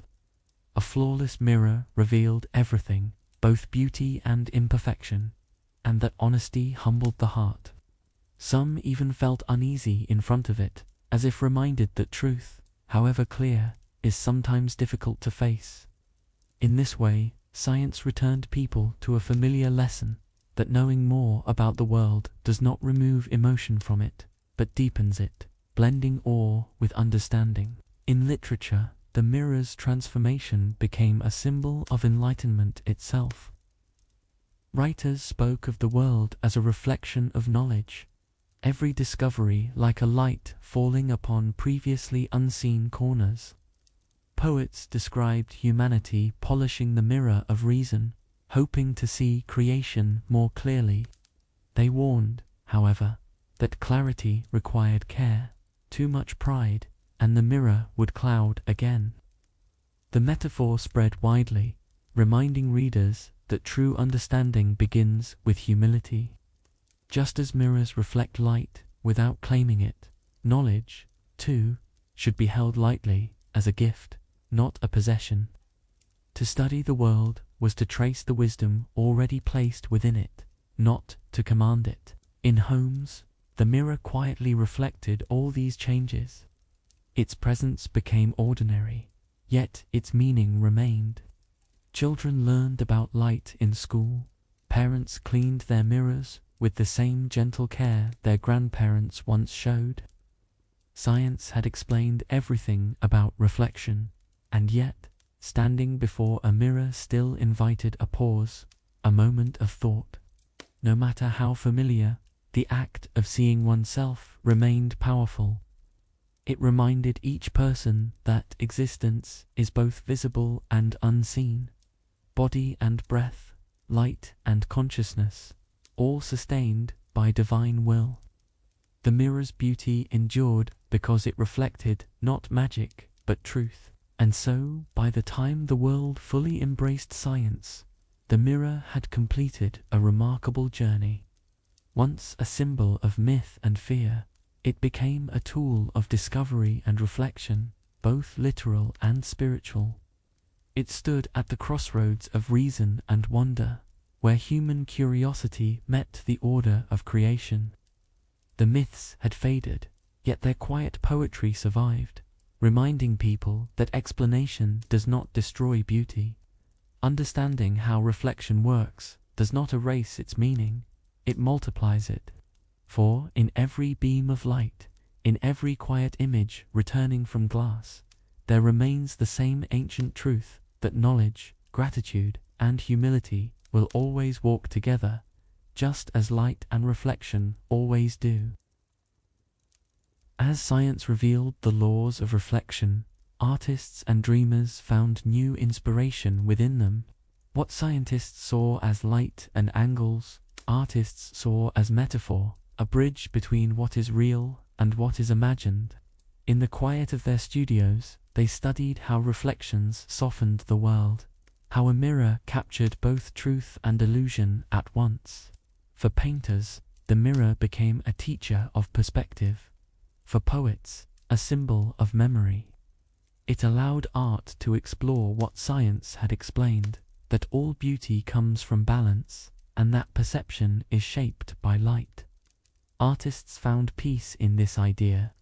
They understood that every reflection was both faithful and flawed, and that within imperfection lies humanity's most honest image, one that changes gently with time, revealing both what is seen and what is felt. In the workshops of Renaissance painters, mirrors became as essential as brushes. Artists placed small glass panels beside their canvases to study proportion and balance. A mirror allowed them to see their work reversed, revealing mistakes that the eye, accustomed to habit, could not catch. It was a quiet collaboration between the painter and the reflection. Through the mirror, they learned humility. No matter how skilled the artist, the reflection always told the truth. The mirror offered no flattery, no interpretation, only honesty. Many wrote about this experience as both technical and emotional, a reminder that art, like life, must always balance what one wishes to see with what truly exists. In this dialogue between creation and reflection, beauty found its clearest voice. Writers, too, began to see mirrors as companions in thought. To them, a reflection was more than an image, it was a conversation. A poet, gazing into a mirror, saw not only a face, but a history of emotion written in quiet lines and shadows. They wrote of mirrors as pages, recording laughter and sorrow without ink. The reflection became a reminder that time leaves its mark gently but surely, and that every expression carries memory. These writings turned mirrors into symbols of introspection, tools not of vanity, but of awareness. To look into a mirror was to ask, "What have I become?" And in that question lay the seed of wisdom, a humility that grew from seeing oneself with honesty and compassion. Across the centuries, musicians and sculptors also embraced the mirror as muse. They compared melody to reflection, a theme returning, altered yet familiar. Sculptors polished marble until it shone faintly, creating reflections that breathed life into stone. Through art, reflection became a language of repetition and change, of rhythm and stillness. The mirror reminded artists that everything created is a reflection of something deeper, an idea, an emotion, a truth drawn from the heart. They did not claim to invent beauty, only to reveal it, as a mirror reveals light. In this way, art became an echo of creation itself, not imitation, but participation in the balance and harmony that already exist throughout the world. In dreams, mirrors appeared often, though not as objects of fear. Dreamers described reflections that moved softly, mirrors that showed memories rather than faces. These were not visions of magic, but symbols of thought, the mind reminding itself that identity is always changing. A reflection in a dream might reveal youth, age, or peace, not because the mirror had power, but because memory does. Dreams use symbols to speak the language of emotion, and the mirror, with its perfect balance of truth and distortion, became the ideal messenger. Even in sleep, the human mind sought understanding, turning the mirror into a canvas for self-awareness. In these quiet images, reflection became a bridge between waking thought and the mystery of the subconscious. In literature, mirrors began to appear as metaphors for time. A character might glance into one and see not only their present self, but the person they used to be or the person they hoped to become. Authors used this image to express how memory works. It reflects the past even as it changes it. A reflection is never static. It lives and moves with light. In this sense, mirrors became symbols of forgiveness, teaching that identity is fluid, that change is natural, and that even distorted reflections carry truth if viewed with gentleness. The lesson was quiet but powerful, that no person remains the same, and that growth, like reflection, is shaped by the passage of light through time. As artists explored reflection, they also discovered its silence. A mirror never speaks, yet it holds the power to change how people feel. Painters described how the reflection of a calm sky could soothe the heart, or how a glint of sunlight on glass could transform a dark room into something hopeful. The mirror became a companion to emotion, mirroring not just form but mood. For many artists, this silence was sacred, not in a religious sense, but in the way that all stillness invites gratitude. It reminded them that beauty requires no sound, no declaration. It exists quietly, asking only to be seen. In every silent reflection, they sensed a lesson in humility and patience. Through the mirror, writers and thinkers explored the link between truth and illusion. They realized that art, like reflection, depends on perspective. A mirror shows only what stands before it, yet every observer brings their own experience to what they see. The same reflection can appear joyful or lonely, serene or sorrowful, depending on the heart of the viewer. This realization changed how art was made. It taught creators that meaning is not fixed, it lives within those who receive it. The mirror thus became a metaphor for empathy. It reminds us that everyone sees the same light differently, and that understanding begins when we learn to respect those differences. In poetry, mirrors began to symbolize memory, the way the past continues to appear, even when we wish to move beyond it. Poets wrote of reflections rippling like water, showing how remembrance can distort truth yet still carry feeling. These verses were gentle meditations on forgiveness and release. The mirror, they said, teaches that one cannot erase what is reflected, only learn to see it differently. By doing so, pain softens into wisdom, and regret transforms into gratitude. The mirror, once feared for its depth, became a healer, reminding humanity that to look back is not to remain trapped, but to understand how far one has come. In the quiet spaces of study, artists and philosophers alike began to see mirrors as tools of mindfulness. They realized that to stand before a reflection was to practice awareness of posture, of breath, of presence. A mirror made people notice small details they otherwise ignored, how light curved along a shoulder, how expression changed with a thought. These observations deepened appreciation for the present moment. The mirror became a meditation, an anchor to now. It reminded those who looked into it that life, like reflection, is fleeting and beautiful, visible only as long as light endures. To pause before a mirror was to honor the gift of perception, to recognize that what we see is not just image, but the quiet evidence of being alive. As mirrors spread across households and studios, they became instruments of both craft and contemplation. Artists began to notice how reflections could transform their surroundings, multiplying color, softening shadows, balancing composition. A mirror could turn a single flame into two, a narrow space into something infinite. This quiet transformation reminded people of the beauty within ordinary light. It taught that illumination is not about brightness, but harmony. Painters learned to use reflection to bring calmness into their work.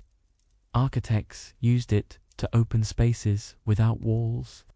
The mirror became a collaborator with creation itself, not an object of power, but a partner in shaping serenity. Every glimmer, every softened edge reminded humanity that stillness and symmetry are forms of art, that peace can be built simply by reflecting what already exists in gentle proportion. Some artists began to see the mirror as a symbol of conscience. They wrote that art must reflect truth, just as glass reflects light. A distorted mirror misleads, so does dishonest art. The most meaningful works, they believed, were those that mirrored sincerity, imperfect but real. This philosophy changed how creativity was understood. To create was no longer to invent, but to reveal, to bring hidden truths into view. The mirror thus became a moral companion to the artist, reminding them that their hands, like the reflective surface, must remain clear and humble. When the heart is pure, the reflection, whether in art or in life, will shine without effort, illuminated not by vanity, but by purpose. In the dreamlike paintings of later centuries, mirrors often appeared as portals of imagination.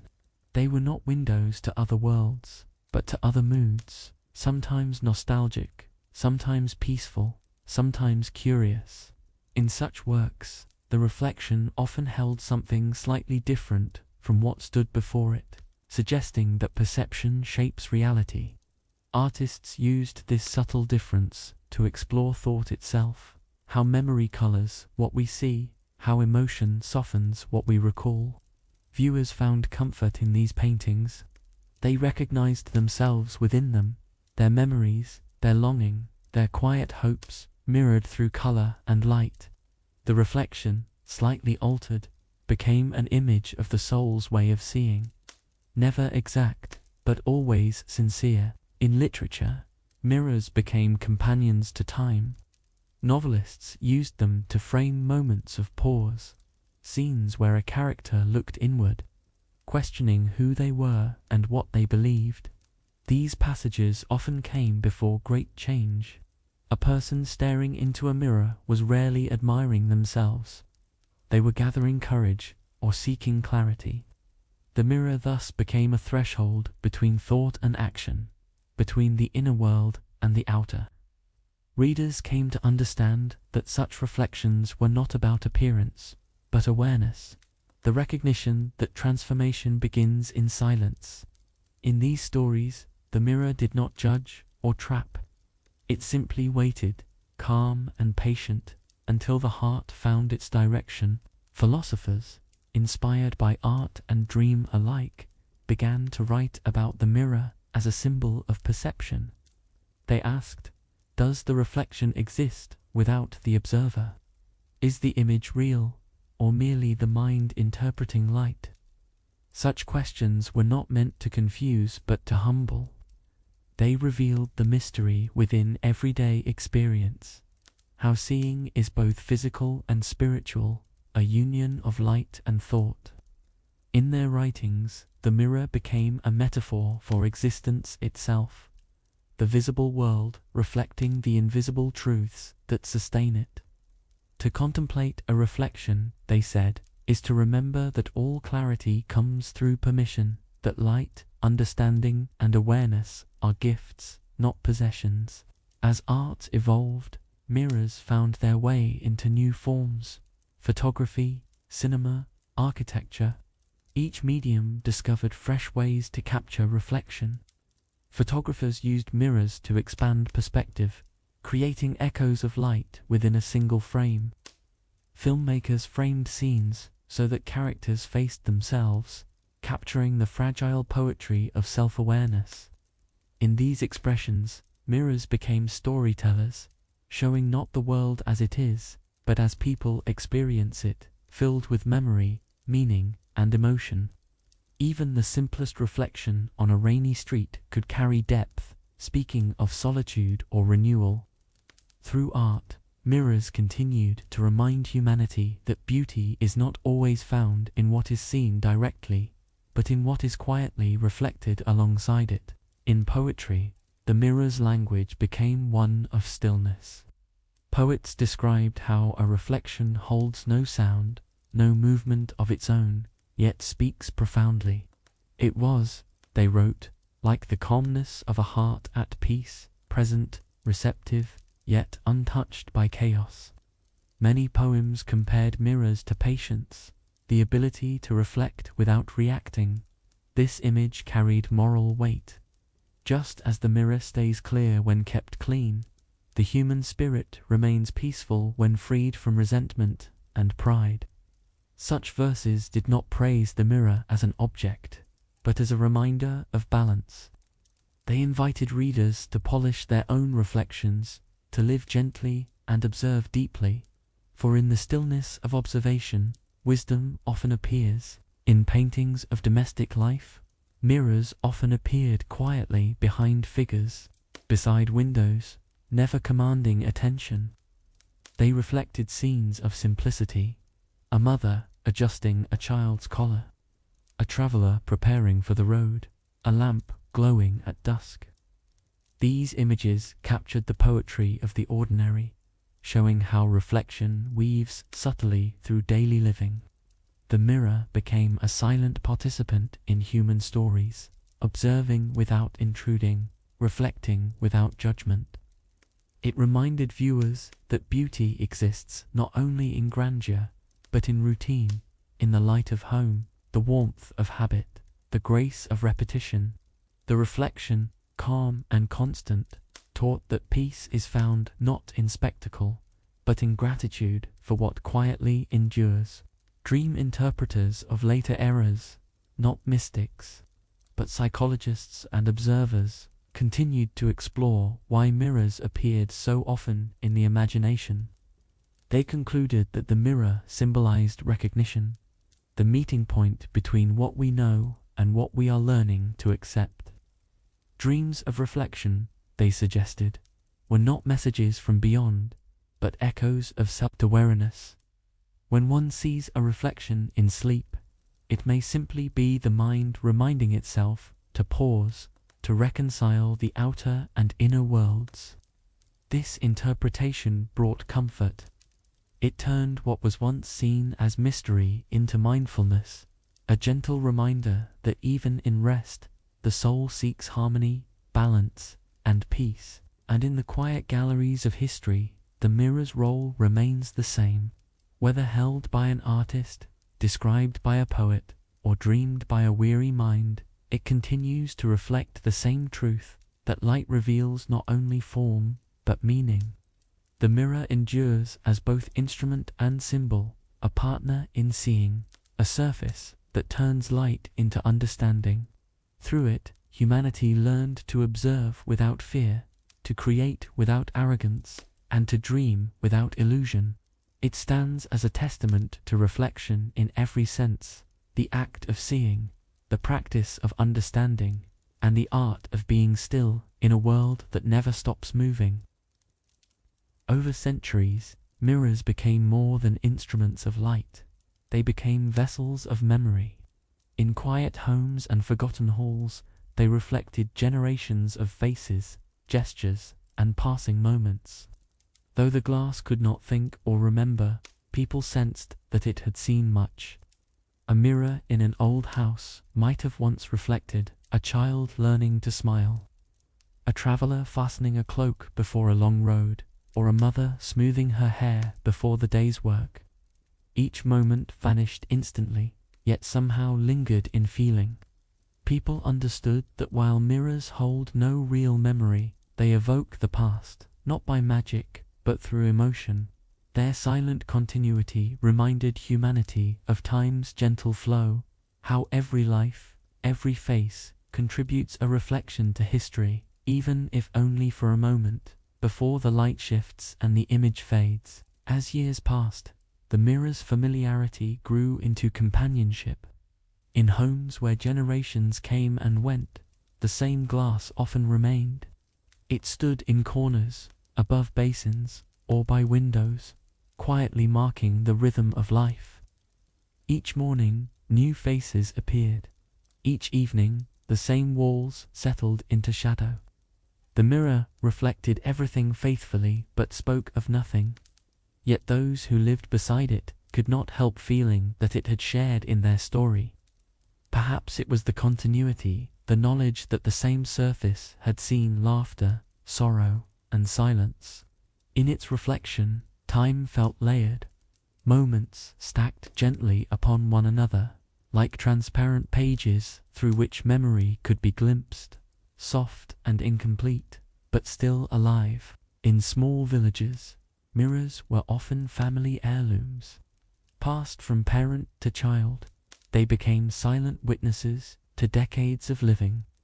Their glass, dulled with age, their frames worn smooth by countless hands. To polish such a mirror was an act of love, restoring not only shine, but connection.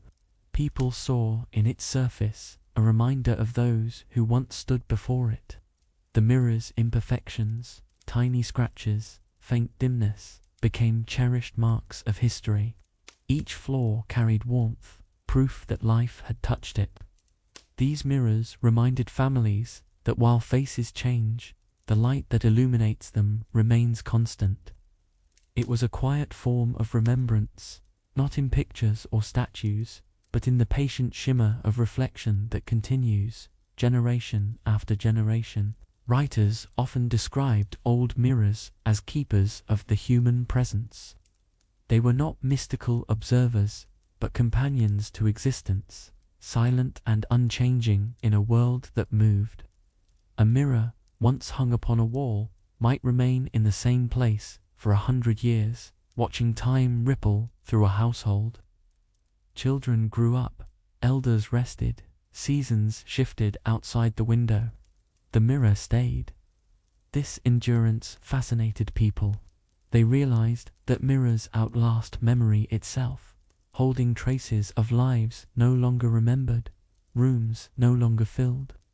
It was humbling to think that something so fragile could persist through time's vast current. The mirror, therefore, became a quiet symbol of continuity.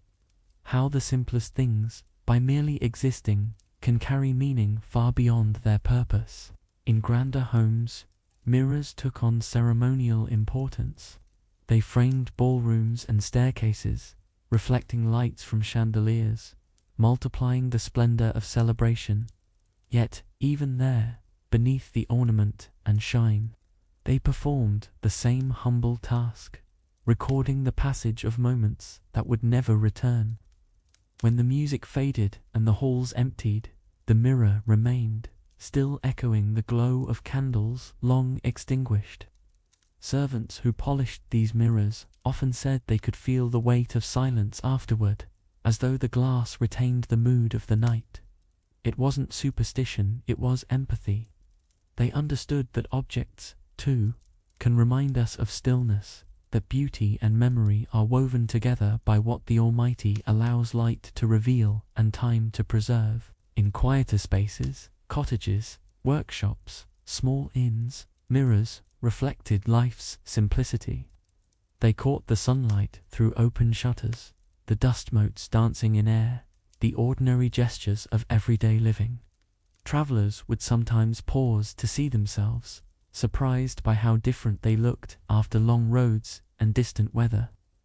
In that moment, the mirror became a measure of change, a reminder of endurance.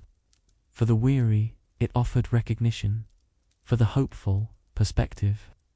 Its calm, unwavering surface reflected not vanity, but the truth of persistence, that no journey leaves a person untouched. Yet every mark, every crease, is proof of a story continuing. Such mirrors, small and imperfect, became faithful witnesses to life's constancy amid motion, its grace amid fatigue. As time moved deeper into the modern age, the connection between mirrors and memory grew even stronger. Photographs and paintings captured fixed images, but mirrors continued to offer living reflections, ever changing, ever present. People began to realize that memory, like reflection, is never static. It shifts with perspective, lighting, and emotion. A person looking into a mirror might recall something they had not thought of in years, as though the image stirred forgotten corners of the mind. Psychologists later described this as associative memory, how sight triggers remembrance. Yet long before such explanations, people already knew the feeling that to see oneself is also to see one's past, not in detail, but in essence, as ripples of time reflected quietly within the heart. In literature, mirrors often became the stage upon which memory performed. Authors described them as thresholds between moments, the instant between what has been and what is now. A character might glance at a reflection and feel both nostalgia and renewal. The mirror, in these stories, served as an emotional bridge, linking the fleeting present to the vanished past. It did not hold memory, but invited it, awakening gentle echoes of experience. Writers used this to express longing, forgiveness, and gratitude. The reflection symbolized life's continuity, a soft reminder that though moments fade, their impressions remain, shaping how one perceives each new day. Through reflection, time folded upon itself, turning memory into a quiet companion rather than a weight. Philosophers, too, found meaning in the mirror's relationship with time. They noted that reflections exist only in the present, yet they always reference the past, the instant just before the light returned. In this paradox, they saw the essence of human experience, that we live always one breath behind our perception, chasing the light that has already traveled. The mirror thus became a symbol of awareness, the understanding that memory and existence are intertwined. What we remember gives shape to what we see, and what we see becomes part of what we will remember. The mirror, therefore, was not only an object of vision, but a teacher of time, showing that every moment, even as it passes, leaves behind a trace of light. And so, in both art and daily life, the mirror evolved into an emblem of remembrance. It reminded humanity that what we see is always fleeting, a temporary reflection of the everlasting order that sustains creation. In every glance, the mirror captures something that will never exist again in exactly the same way.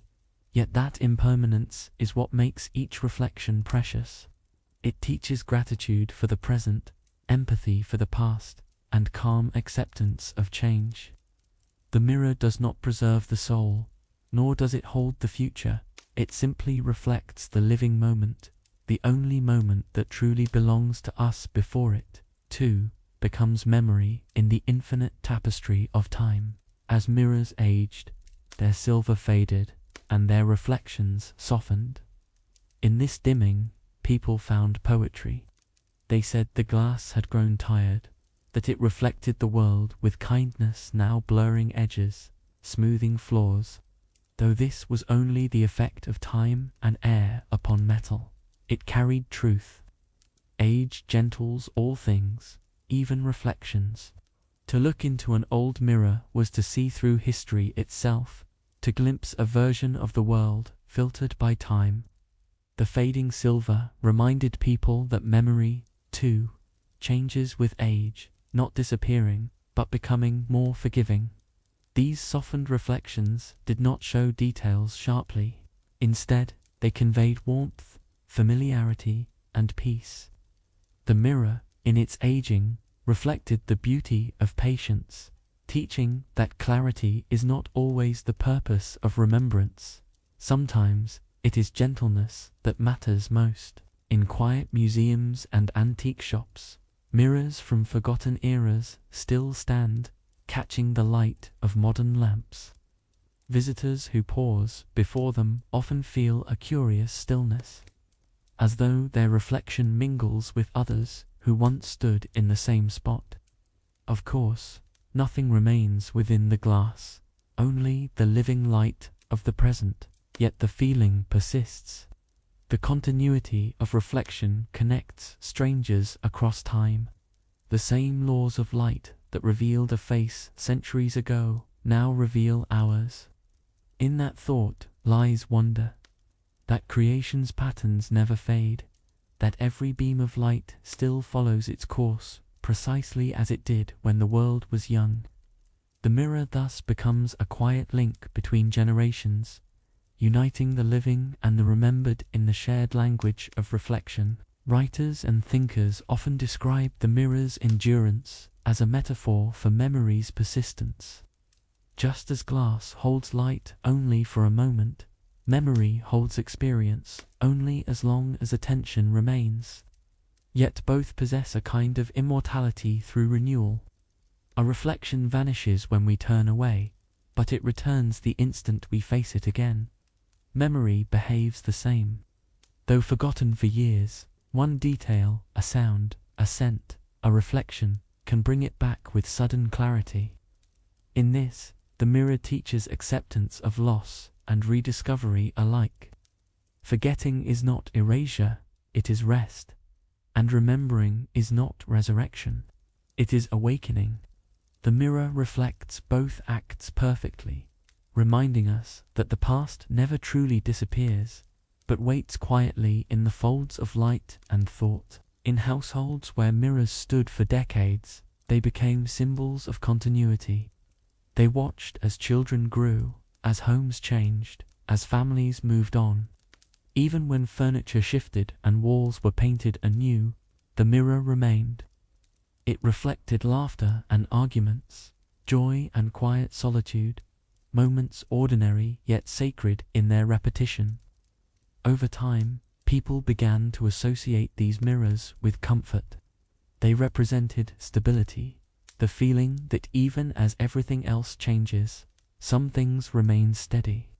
Each morning, the same reflection awaited, offering reassurance. The world still turns, light still returns. The mirror became a form of prayer without words, a daily reminder of constancy and gratitude. Through it, people found peace in the rhythm of reflection, a sense that life's beauty resides in the patterns that repeat gently across time. For travelers, mirrors carried a different meaning. They served as anchors of identity, proof of existence in unfamiliar lands. After weeks of roads and oceans, a traveler's reflection reminded them who they were. Dust, sun, and time may have changed their appearance, but recognition brought relief. The mirror said, quietly, "You are still you." This moment of familiarity amidst change often stirred reflection beyond the surface. The traveler would remember home, loved ones, and moments of stillness. A mirror, even small and cracked, became a bridge between places, a comfort that wherever light could reach, memory could follow. The same reflection that once appeared in a distant room now glimmered in foreign lands, uniting past and present with the constancy of self beneath ever-changing skies.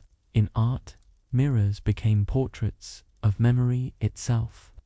Painters used them to show the passage of time, placing reflections of youth, beside faces aged by years. They painted dust upon the glass, fingerprints left by unseen hands, symbols of the traces every life leaves behind. Through these details, they captured the truth that time is never erased, only transformed. The mirror, with its delicate play of clarity and distortion, offered the perfect metaphor. Memory is always partial, always colored by the light of now. A reflection is not the past itself, but its echo, clear enough to recognize, soft enough to forgive. These paintings did not mourn the passing of time. They honored it, finding beauty in impermanence, peace in the continuity of remembrance. Historians, too, found fascination in mirrors. In studying them, they uncovered not only craftsmanship, but stories of households, travelers, and cultures long gone. A mirror could tell them who valued beauty, who valued utility, who sought truth through observation. The designs of their frames, the wear upon their surfaces, all carried traces of human touch. Each mirror became a small archive of existence. In preserving them, historians were not protecting objects, but memories, evidence of humanity's longing to see itself, to know itself, to understand the passage of its own reflection through time. The study of mirrors became the study of perception, and the study of perception became the study of the heart, how we see, remember, and find meaning in the fleeting play of light across our lives. Even as technology advanced, mirrors retained their emotional power. Digital screens could display endless images, but they lacked the intimacy of reflection. A mirror offered something no machine could replicate, a moment of presence. To look into a mirror was to exist fully in the now, to see oneself framed by the world as it truly was in that breath of time. In a world obsessed with capturing and preserving, the mirror taught letting go, the art of noticing and moving forward. Its simplicity humbled the modern eye. It reflected truth without storing it, reminding humanity that beauty lies not in permanence, but in awareness. Each glance into a mirror was a lesson in transience, a silent meditation on the value of the present. In poetry and song, mirrors continued to appear as symbols of memory, but also of mercy. They reflected the passing of years with compassion, never clinging to what was gone. The reflection always renewed itself, always began again with light. This inspired countless verses about forgiveness, not from others, but from oneself. To look into a mirror was to meet the past without fear, to accept that change is a form of grace. Poets described the mirror as a friend of the soul, offering truth without judgment. In this idea, reflection became peace itself, a balance between what has been and what remains, between memory and the endless possibility of renewal that each new day brings. And so, the mirror, once a tool of vision, became an emblem of remembrance and serenity. It reflected humanity's growth, its questions, and its acceptance of time's quiet rhythm. The myths had long faded, but meaning endured. To gaze into a mirror was to touch the continuity of life, to see how every moment, even those forgotten, contributes to the present. The mirror does not hold souls or trap memories. It honors them through light. It reflects what the Almighty allows us to see, fragments of His vast design, woven through time and motion. And as people look into it today, they unknowingly share in an ancient act, the gentle recognition of being, the silent prayer of gratitude for the chance to witness life, just as it is, before it becomes memory once more. Fear has always walked beside humanity, a quiet, invisible companion through every age. It whispers not to harm, but to remind us of fragility, of the limits of what we know. Even in the story of mirrors, fear has played its gentle part. People once trembled before their reflections, unsure of what they were seeing. Was it truly them, or something else? But beneath that unease lay something deeper, the wonder of self-awareness. Fear, in this light, was not darkness but awakening. It was the moment the human heart realized that there is more to existence than flesh and shadow.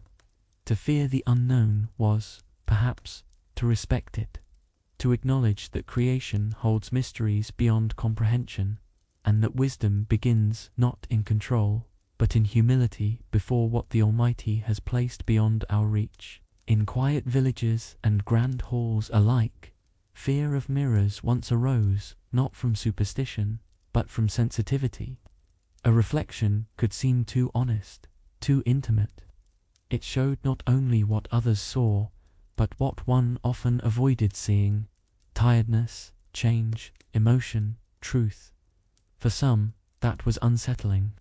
It reminded them that time was moving, that beauty faded, that nothing stood still. Yet this realization was not a curse. It was a form of truth-telling. The mirror reflected reality exactly as it was, asking only for acceptance.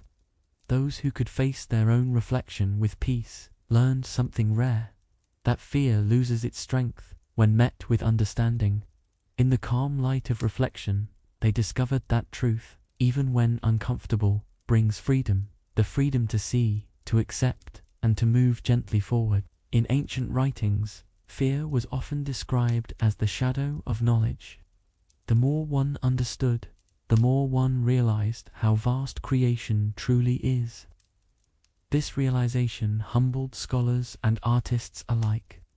The mirror, simple yet infinite in its play of light, reminded them that human perception has limits.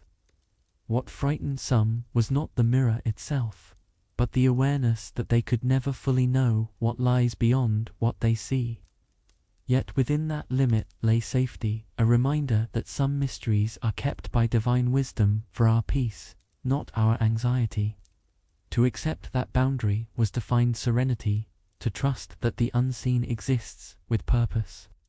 Thus, fear became softer, no longer an enemy, but a quiet guardian keeping the heart aware, cautious, and grateful. As the centuries passed, stories about mirrors and fear grew gentler.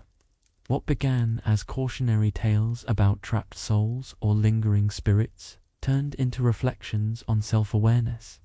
Writers began to suggest that fear of reflection was not about superstition at all, it was about the discomfort of honesty. A clear mirror does not flatter, it does not distort. It shows us exactly what we are. And in that moment of recognition, fear sometimes arises, but rather than reject it, some learn to listen. Fear, they found, can be a teacher, one that whispers truth in ways comfort never could. It reminds us that self-knowledge is not always easy, but always necessary, and that the courage to see oneself clearly is one of life's quiet acts of grace. Psychologists centuries later described this same experience in new language. They called it cognitive dissonance, the tension between who we believe we are and what we truly see. The mirror, literal or metaphorical, exposes that difference.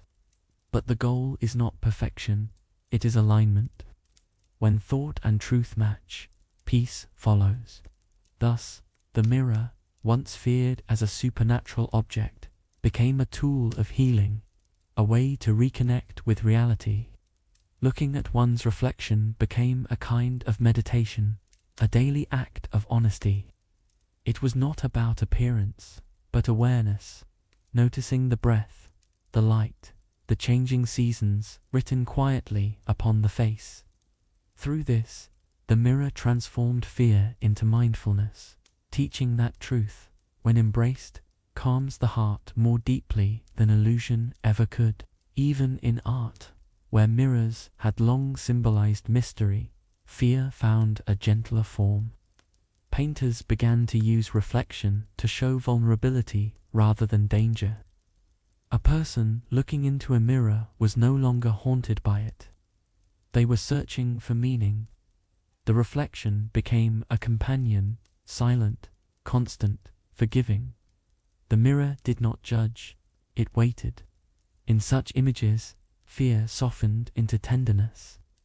The act of facing one's own reflection came to represent courage, the quiet, daily kind that asks no reward, only truth. Viewers who looked upon these works found calm in them.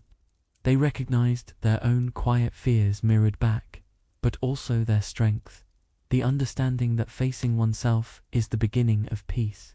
In poetry, fear was reimagined as a passing cloud, a momentary veil between the heart and clarity. Poets wrote that fear darkens vision only long enough for gratitude to rediscover the light. A mirror covered by shadow still holds reflection within.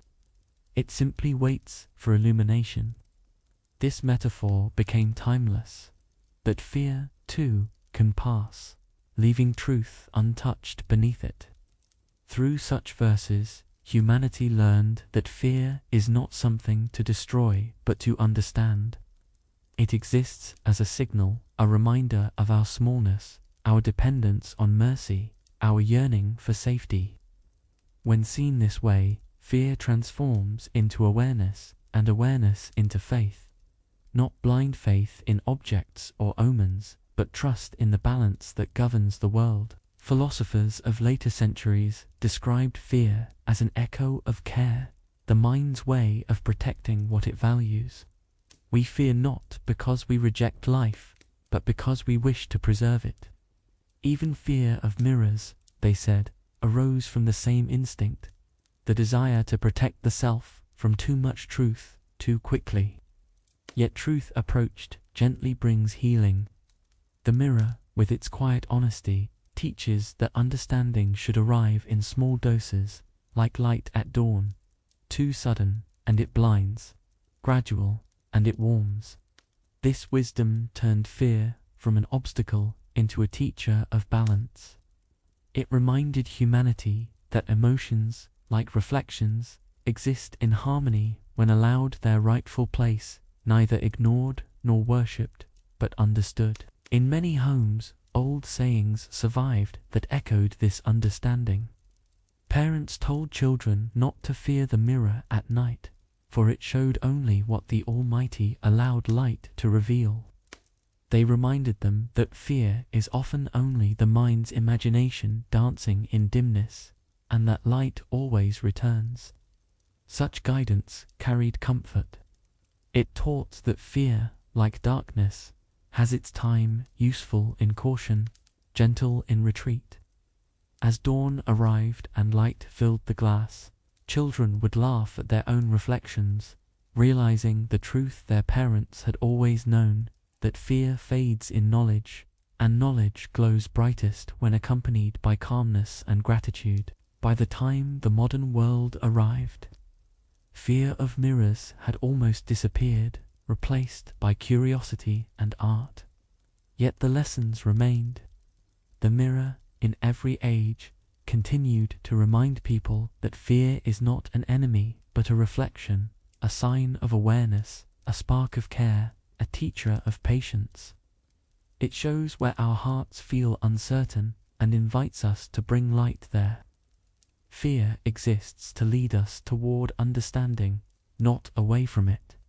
And so, the story of mirrors and fear ends not in darkness, but in balance, a reminder that even the gentlest reflection can teach courage, and that every moment of fear holds within it the possibility of peace, waiting quietly to be seen. Fear, when viewed with patience, reveals itself not as darkness, but as a kind of light turned inward. It sharpens awareness, urging reflection, inviting stillness. Just as a shadow helps define brightness, fear gives shape to courage. In the story of mirrors, fear was never truly about what was seen, it was about learning to meet the unfamiliar within oneself. The reflection became a teacher, showing that understanding begins in discomfort. Fear says, "Be present." It slows the heartbeat, clears distraction, and draws attention to the moment. When faced gently, it becomes calmness itself, not through resistance, but through surrender to clarity. Humanity learned, through centuries of reflection, that peace is not found in the absence of fear, but in its quiet transformation into awareness, where the heart learns to rest within the balance the Almighty has already set in place. The old world eventually realized that fear was not something to flee from, but something to listen to. Fear protects, warns, and teaches humility. Like the mirror, it reflects what already exists inside the heart, not to punish, but to reveal. When fear appeared, it asked one simple question: what needs understanding? And in answering that question, the human spirit grew wiser. The mirror showed that fear loses its power in light, just as reflection disappears in darkness. Each depends on the other to remind us of balance. For the artist, the philosopher, the traveler, and the child alike, fear became a moment of reflection, a pause before peace. It reminded all who experienced it that courage is not noise, but quiet acceptance, and that strength often wears the voice of patience. As reflections multiplied across history, so too did interpretations of fear. Some described it as a mirror of the unseen, a natural reminder that not everything lies within human control. Others saw it as evidence of care, proof that the heart values what might be lost. In either case, fear served a purpose. It guided behavior, encouraged caution, and taught respect for what cannot be changed. The mirror, standing calmly through all ages, became a silent symbol of this lesson. It showed the truth without exaggeration or concealment, the same face, the same world, yet different each day. It reminded people that life itself is a reflection, sometimes bright, sometimes dim, but always returning to balance through light and patience. In poetry and story, this understanding deepened. Fear began to appear not as a monster in shadow, but as a traveler beside humanity, a companion walking through time. Writers described it as the tremor before bravery, the pause before compassion. Fear, they wrote, keeps the heart soft. Without it, people forget their need for care, for gentleness, for connection. The mirror symbolized this perfectly. It offered no comfort and no threat, only the truth. To stand before it required honesty, and honesty, by nature, humbles the heart. The poets saw this as grace, that even fear could lead to virtue, guiding the human soul to humility, gratitude, and awareness of life's fragile beauty. Philosophers later taught that fear's greatest lesson lies in its impermanence. It arrives suddenly, grips tightly, and then passes, leaving wisdom behind.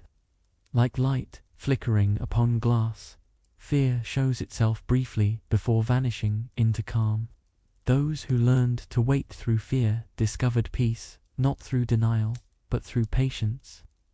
The mirror's quiet reflection mirrored this rhythm perfectly. A brief disturbance, followed by stillness. The surface, once shaken, always settles again.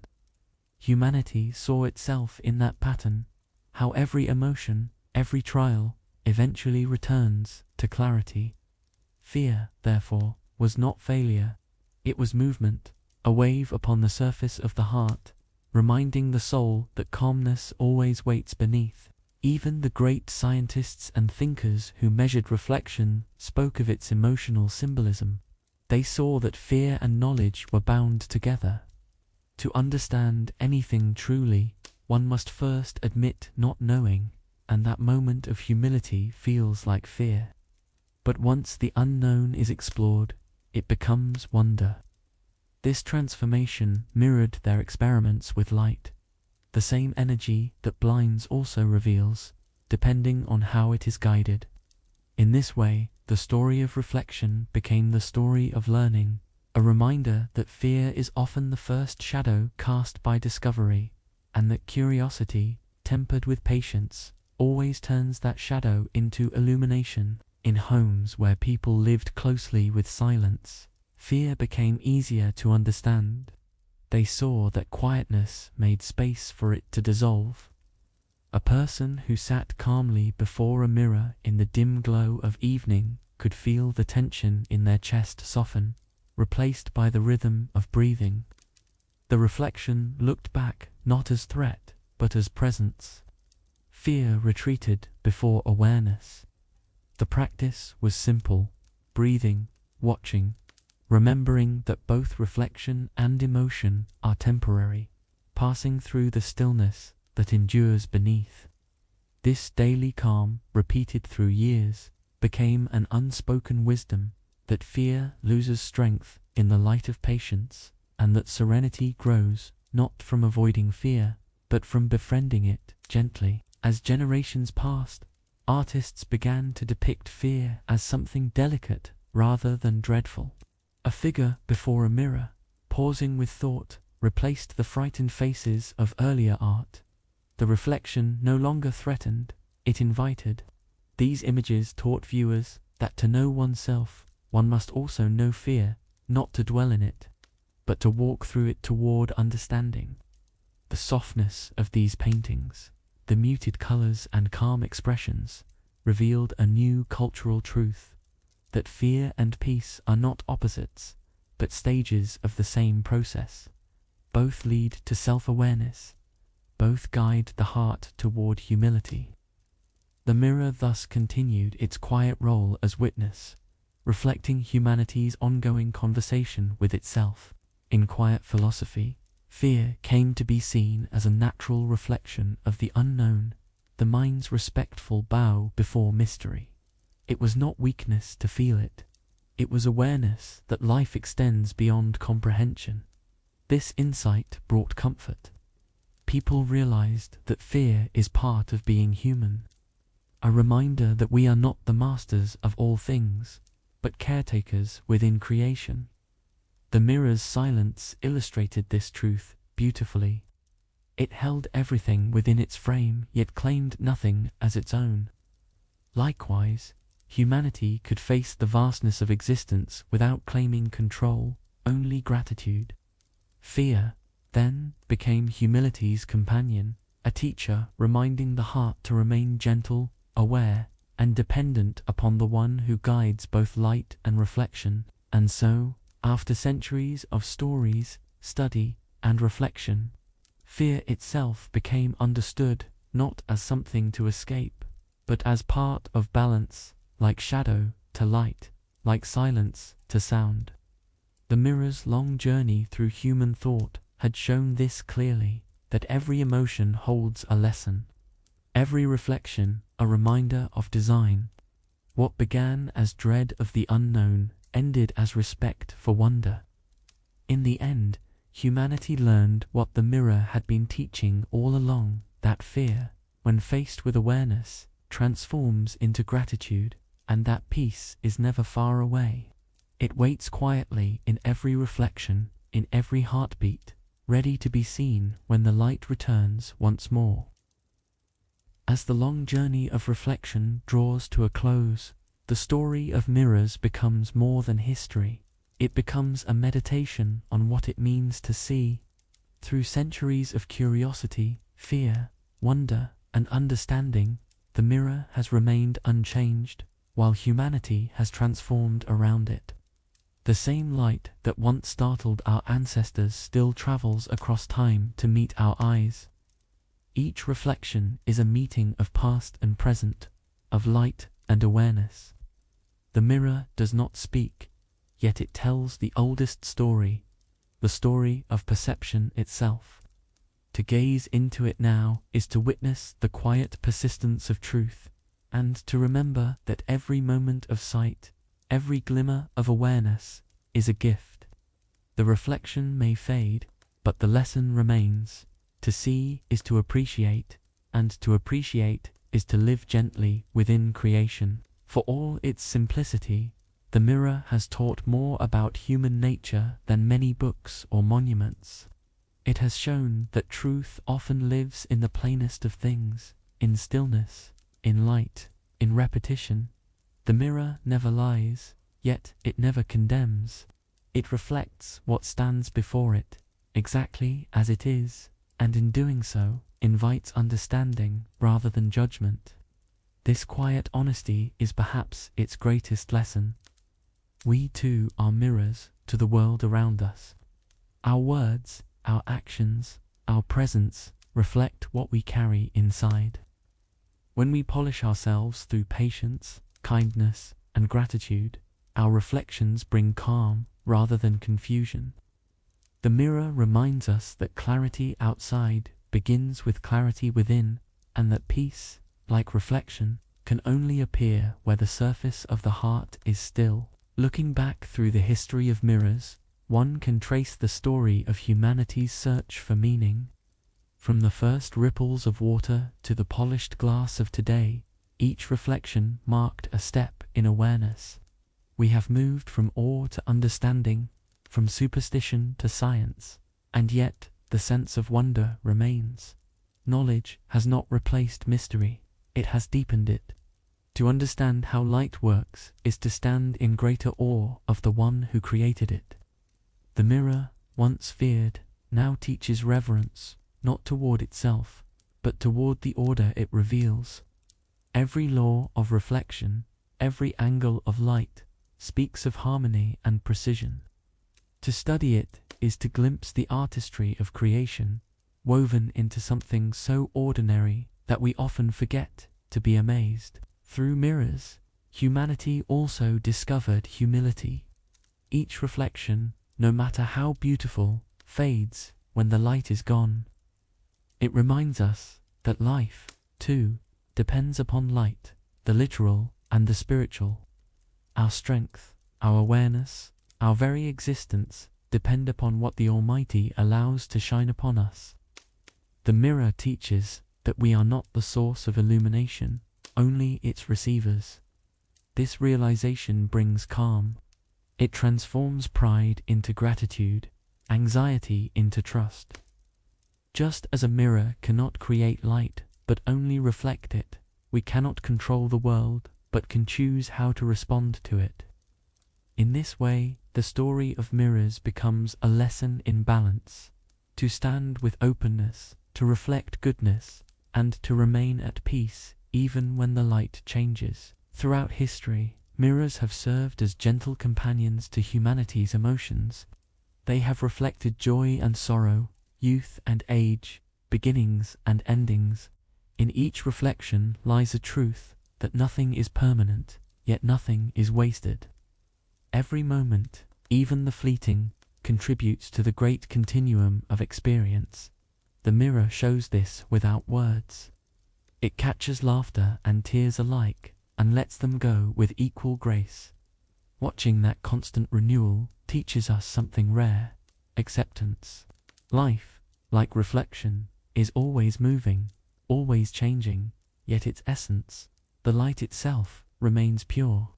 In recognizing that truth, the human heart learns peace, to let go of what passes, to cherish what remains, and to trust that every reflection, no matter how brief, is part of a larger design that never falters. Even now, in an age surrounded by technology, mirrors retain their quiet dignity.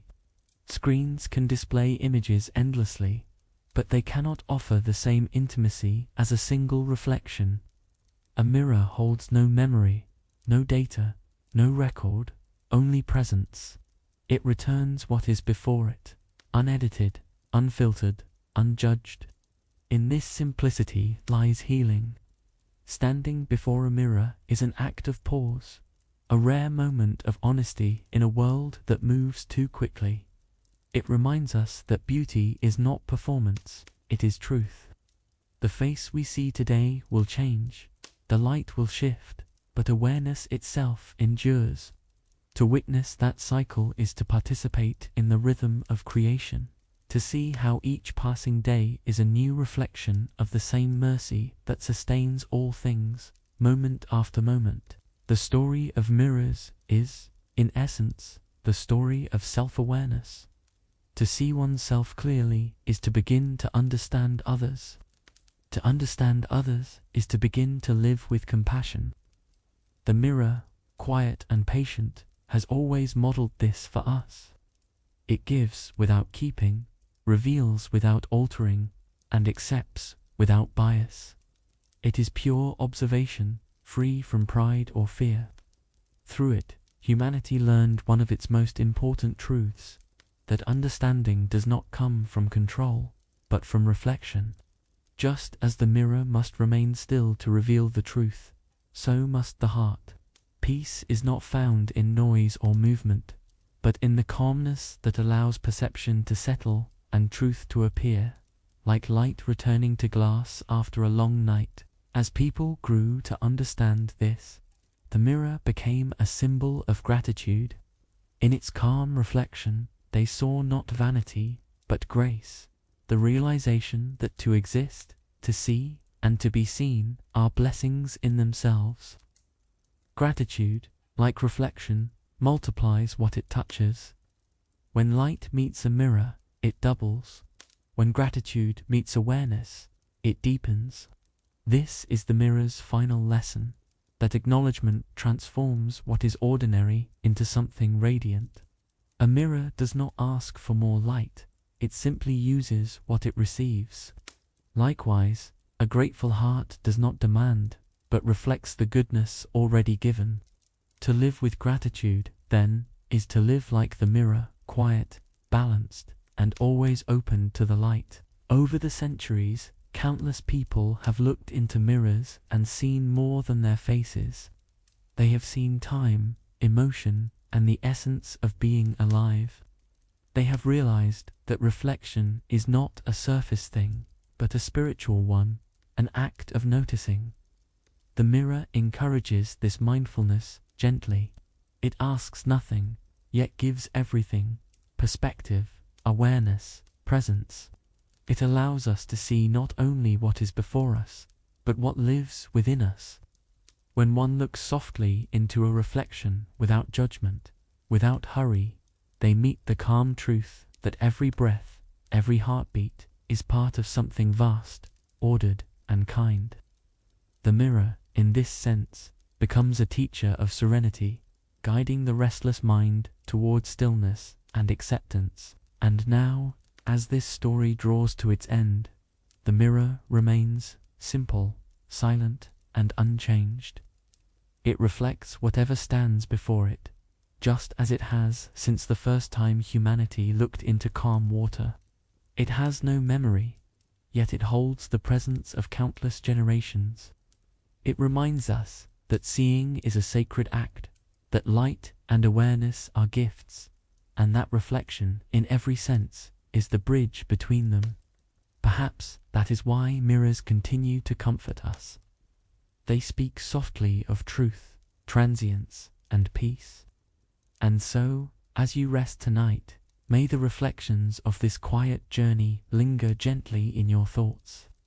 Let them remind you that peace, like light, is always near, waiting only for stillness to be seen. As this reflection nears its end, we can look back and see how something as simple as a mirror has followed humanity. Through every age, from rippling pools of water to polished glass and silver, it has stood beside us through invention, imagination, and understanding. Each reflection tells the same quiet story, that truth is simple, yet never small. Every glimmer of light that passes across a mirror's surface reminds us that even ordinary things hold extraordinary meaning when seen with patience. The mirror asks for no attention, yet it rewards those who pause long enough to notice. Through its stillness, it teaches gratitude for light, for time, for life itself. Mirrors, like memory, gather meaning not by holding on, but by letting go. They show the world exactly as it is, then release it without sorrow. In this, they offer a final lesson that peace comes from acceptance, not from grasping. The reflection that vanishes when the light fades has not truly disappeared. It has simply returned to the rhythm of creation. The mirror teaches that every ending carries renewal, every silence carries promise. The light will always return, just as understanding always follows curiosity. It is in that gentle repetition, that eternal exchange between brightness and stillness, that the human heart learns to rest. In this quiet truth, the story of mirrors finds its peace. What began as mystery becomes clarity. What once caused fear becomes calm. We have traveled through centuries of wonder, invention, and introspection, and found that every reflection, no matter how small, points toward gratitude. For the artist, the scientist, the dreamer, and the listener alike, the mirror reflects not only the face, but the miracle of awareness itself. To see is to remember that life moves in balance, that every moment of perception is part of something far greater, held together by the harmony the Almighty has placed in all things. Perhaps this is why mirrors continue to comfort us. They remind us of the quiet beauty in what simply is.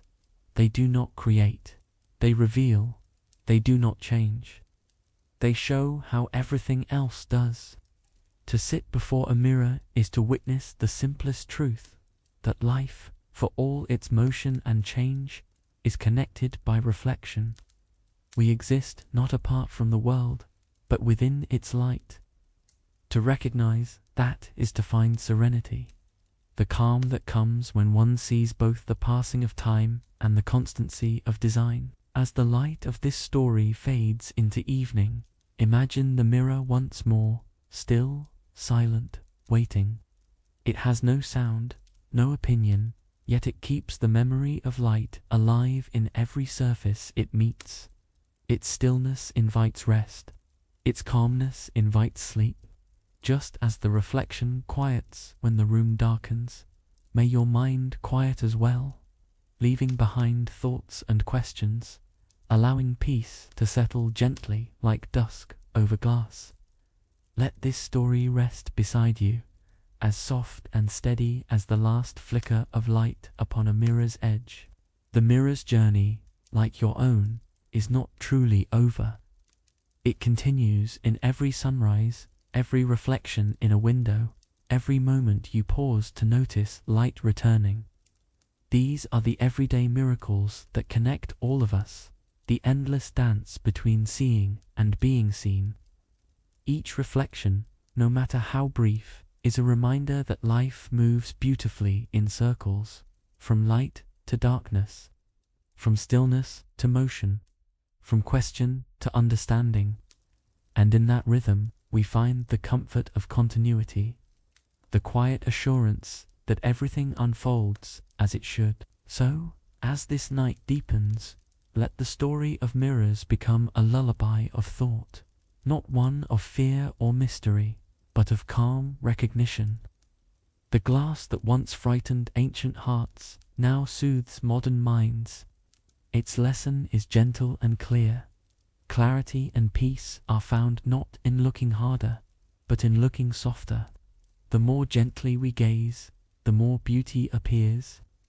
The mirror asks only this of us, to slow down, to breathe, to reflect, and to let the light do its quiet work. In this still moment, as your eyes grow heavy, know that you've joined countless souls through history who have done the same, pausing to reflect before rest, allowing the day to fade gently into memory. The world outside continues its quiet turning, just as light continues its patient travel through time. All that remains is the hush between moments, the tender space where reflection becomes rest. Let your thoughts settle there, within the balance between awareness and sleep, where calmness gathers and the heart remembers how to be still. If you've enjoyed this quiet journey through history, I invite you to subscribe and return next time. There's always another forgotten story waiting for you. These nights of reflection are meant to soothe the mind and open the heart. to let the rhythm of history guide you toward rest. Your presence here keeps these quiet tales alive, and your curiosity makes them glow a little brighter. So thank you, truly, for listening, for reflecting, and for sharing in the stillness of this gentle story. Next time, we'll step softly into another chapter of time, a story not about reflection, but about ruin and renewal.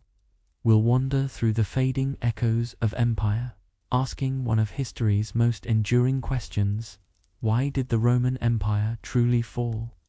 Until then, rest well beneath the calm of night, where light, memory, and peace all find their reflection. Good night.